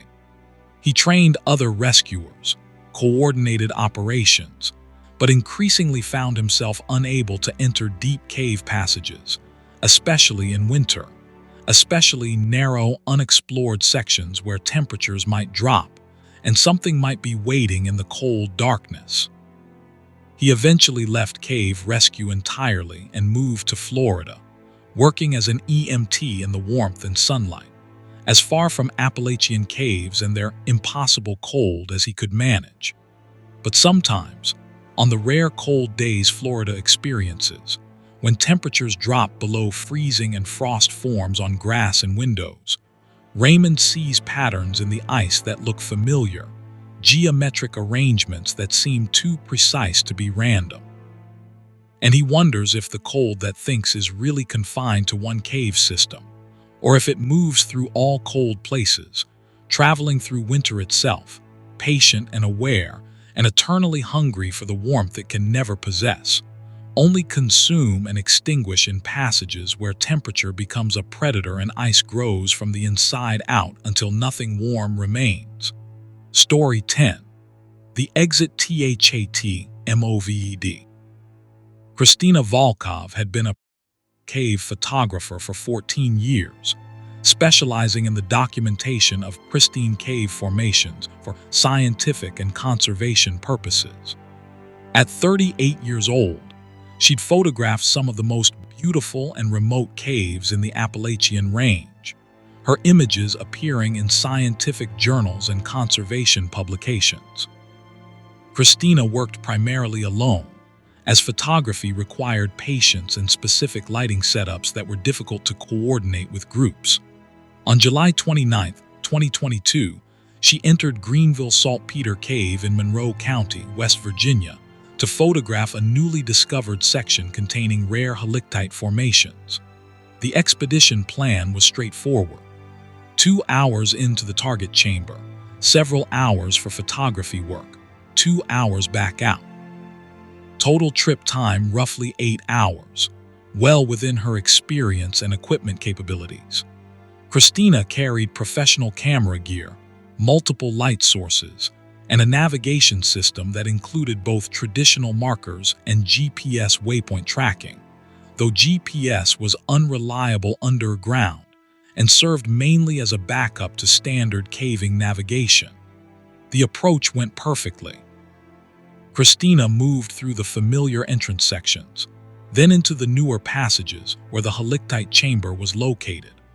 The formations were spectacular, delicate crystalline structures that grew in seemingly random directions, defying gravity in the way halictites uniquely did. Christina spent 4 hours setting up shots, adjusting lighting, capturing the formations from multiple angles with the meticulous care her work demanded. When she finished, she packed her gear systematically, marked her location on her map, and began the return journey. The first hint of trouble came approximately 30 minutes into her exit when Christina reached a junction she didn't recognize. The passage split 3 ways where her memory and map indicated it should be a straight corridor. She stopped and reviewed her route carefully.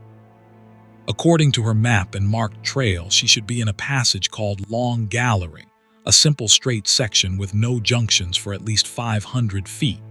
But she was clearly standing at a 3-way split. Christina checked her markers, the biodegradable flagging tape she used to mark her route. No markers visible in any of the 3 passages. That was wrong. She'd marked her route carefully, had placed tape every 50 feet on her way in. The markers should be obvious. Christina made a logical decision. She'd backtrack a feature she definitely recognized, then restart her exit navigation from that confirmed position. She turned around and headed back toward the helictite chamber. After roughly 20 minutes, she found herself at another junction, this one splitting 4 ways. That was impossible. Between the helictite chamber and the junction she'd been confused at, there were no multi-way junctions. Just a series of connected single passages, each leading clearly into the next. Christina forced herself to stay calm. Panic was the enemy underground, led to poor decisions and exhausted resources. She pulled out her map and GPS unit, trying to get a position fix. The GPS showed no signal expected deep underground, but it stored waypoints from her entry. According to the device, she was approximately 200 feet from the helictite chamber. But she just walked for 20 minutes, should be much further away. She continued back toward the chamber, following the GPS directions, but after another 15 minutes of walking hadn't reached it. The GPS continued indicating she was roughly 200 feet away, the distance not decreasing despite her movement. Christina checked the device carefully. It was functioning, showing appropriate satellite information stored from the surface, tracking her movement, but the waypoint distance wasn't changing. It was as if the chamber was retreating at the same rate she was approaching. Christina stopped and reassessed. Something was fundamentally wrong with the cave's geometry. She'd been in situations where cavers got disoriented, followed the wrong passage, misinterpreted landmarks. But this was different.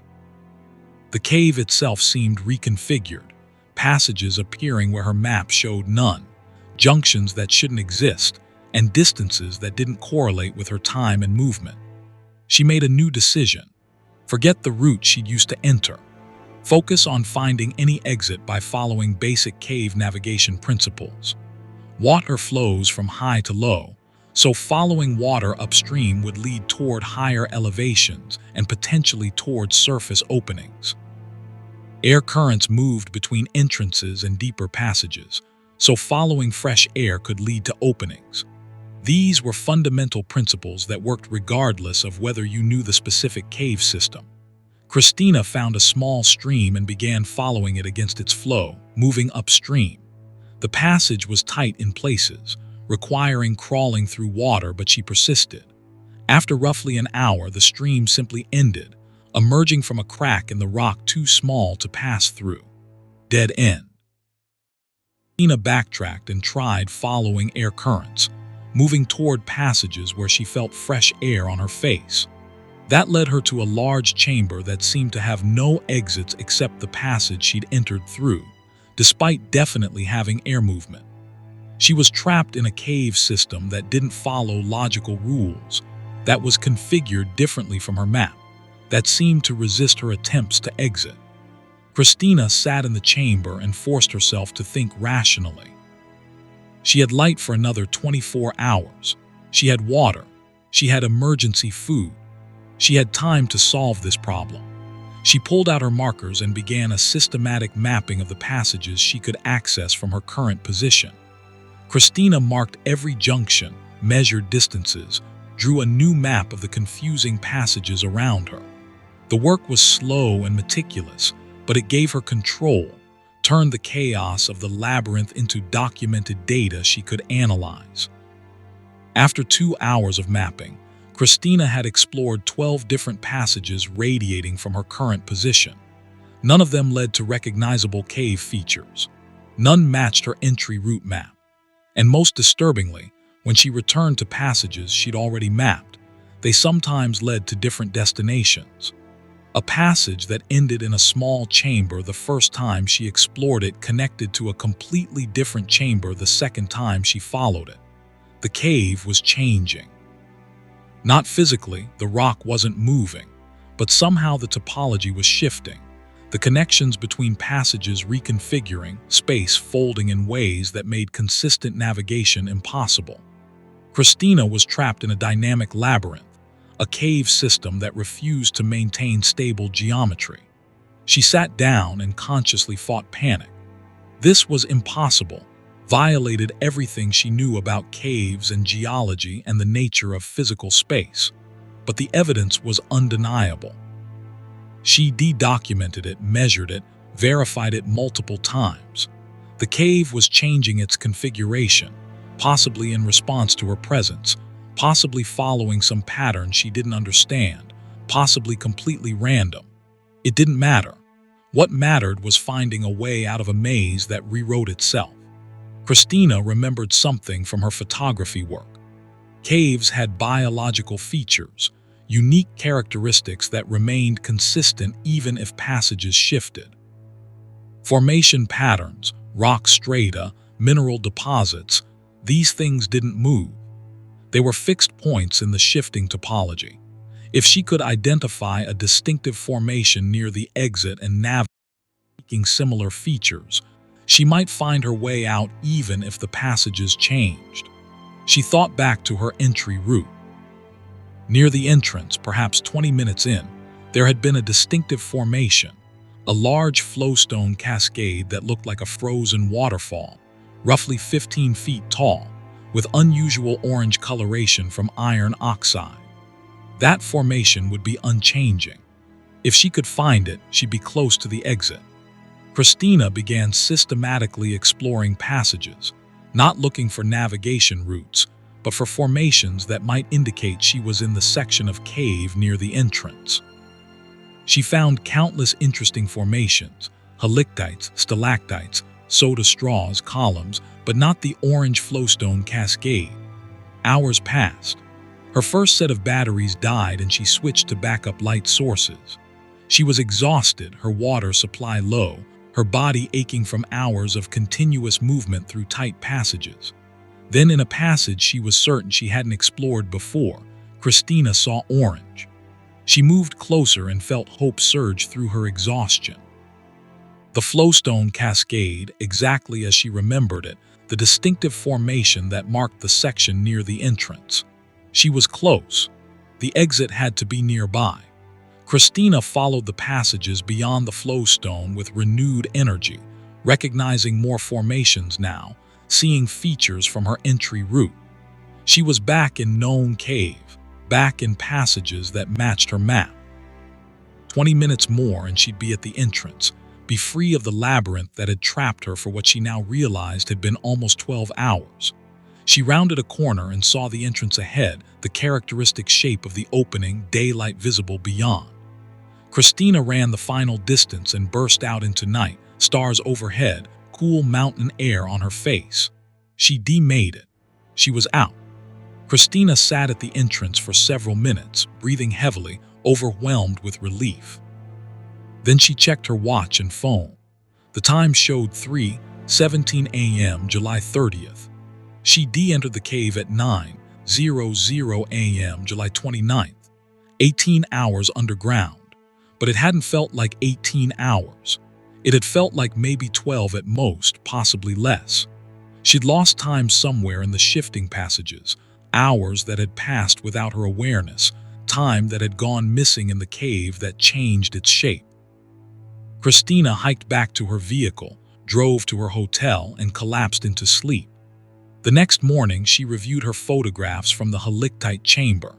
Beautiful images, exactly what she but in several frames, visible in the background beyond the formation she'd been photographing, Christina saw something she didn't remember: a human figure standing in the shadows at the edge of her light setup.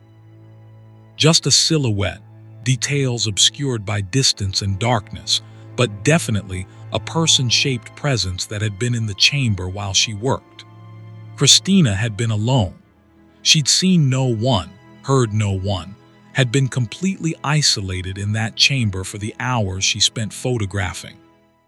But the images clearly showed someone or something had been there, watching from the darkness while she focused on her work, perhaps waiting for her to finish and begin her exit into the passages that would shift and chain and trap her in their reconfiguring topology. She never returned to Greenville's Saltpeter Cave, filed no report about what she'd experienced. How could she explain passages that changed connections, time that went missing, and mysterious figures that appeared in photographs but hadn't been visible while she worked? Christina continued her photography career, but became extremely selective about the caves she entered, refused to work in newly discovered systems, avoided caves with complex passage structures, stayed only in well-mapped, frequently traveled systems where the routes were confirmed by multiple parties. But sometimes, when Christina reviews her cave photographs in her studio, she sees things in the background that she didn't notice while shooting. Figures in passages she believed were empty. Shadows that seem to have shape and intention. Formations that appear in different configurations than she remembers. And she wonders if the cave that changed its passages was unique, or if all caves have some capacity to shift and reconfigure, to trap those who enter their depths in labyrinths that rewrite themselves, mazes with exits that move, passages that lead to different destinations each time they're followed, and whether anyone who's ever gotten truly lost underground simply encountered a cave that decided to change its shape and never let them find their way back to the entrance they'd come through.